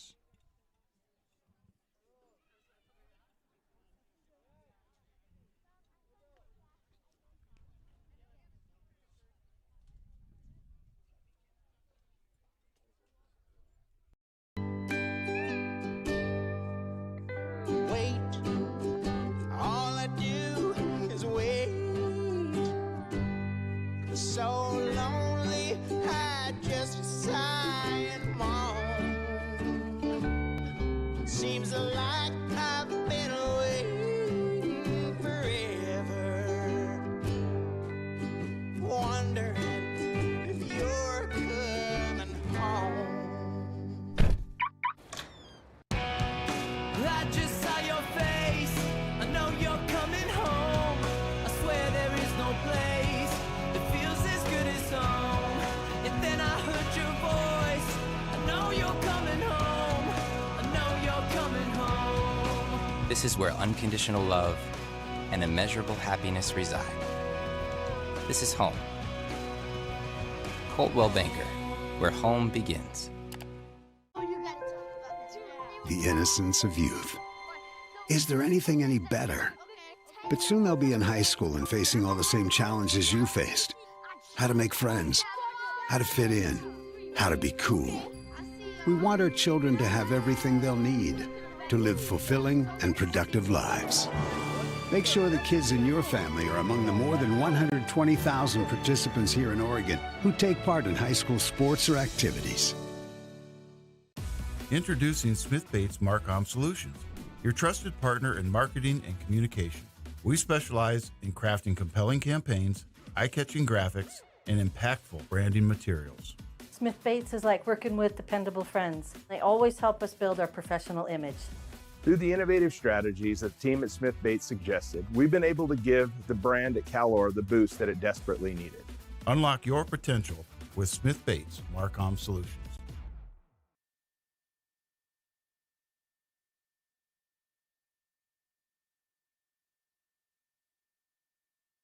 Final score here in Game 2 of a doubleheader at Henley High School. The Hornets defeat the Mazama Vikings 11-1. For Henley today, 11 runs on 11 hits, no errors. They leave 4 runners on base. For the Vikings, 1 run on 6 hits. Mazama committed 6 errors today and left 7 runners on base. The winning pitcher today is Bo Pyle, pitching 4 in the 3rd innings, giving up 6 hits, 1 run. It was earned. He walked 2 and struck out 5. The losing pitcher today would be Kellen Lee, who pitched 3 innings, gave up 8 hits, 10 runs, 7 of them earned. He walked 3 and struck out 2. My Pacific Power play of the day for this one, it was an easy one to pick, and I'm going to give it to the RBI single in the 4th inning to Shivam Patel, the senior, with his 2nd hit of the season, first RBI of the season on senior day. I wanted to give Shivam a standing ovation myself, but here at the broadcast, that might be a little bit of a cornball move. But I am very happy Shiv got the RBI single today. Congratulations to him. He is the Pacific Power play of the day. Henley also got key contributions from Connor Shively today, who finished 2 for 4 with 3 runs scored. Max Price was 1 for 2 with 2 runs scored and an RBI. Bo Pyle 2 for 4 with 2 runs and 3 runs batted in. Derek Cox also added 3 RBI in a 2 for 3 day.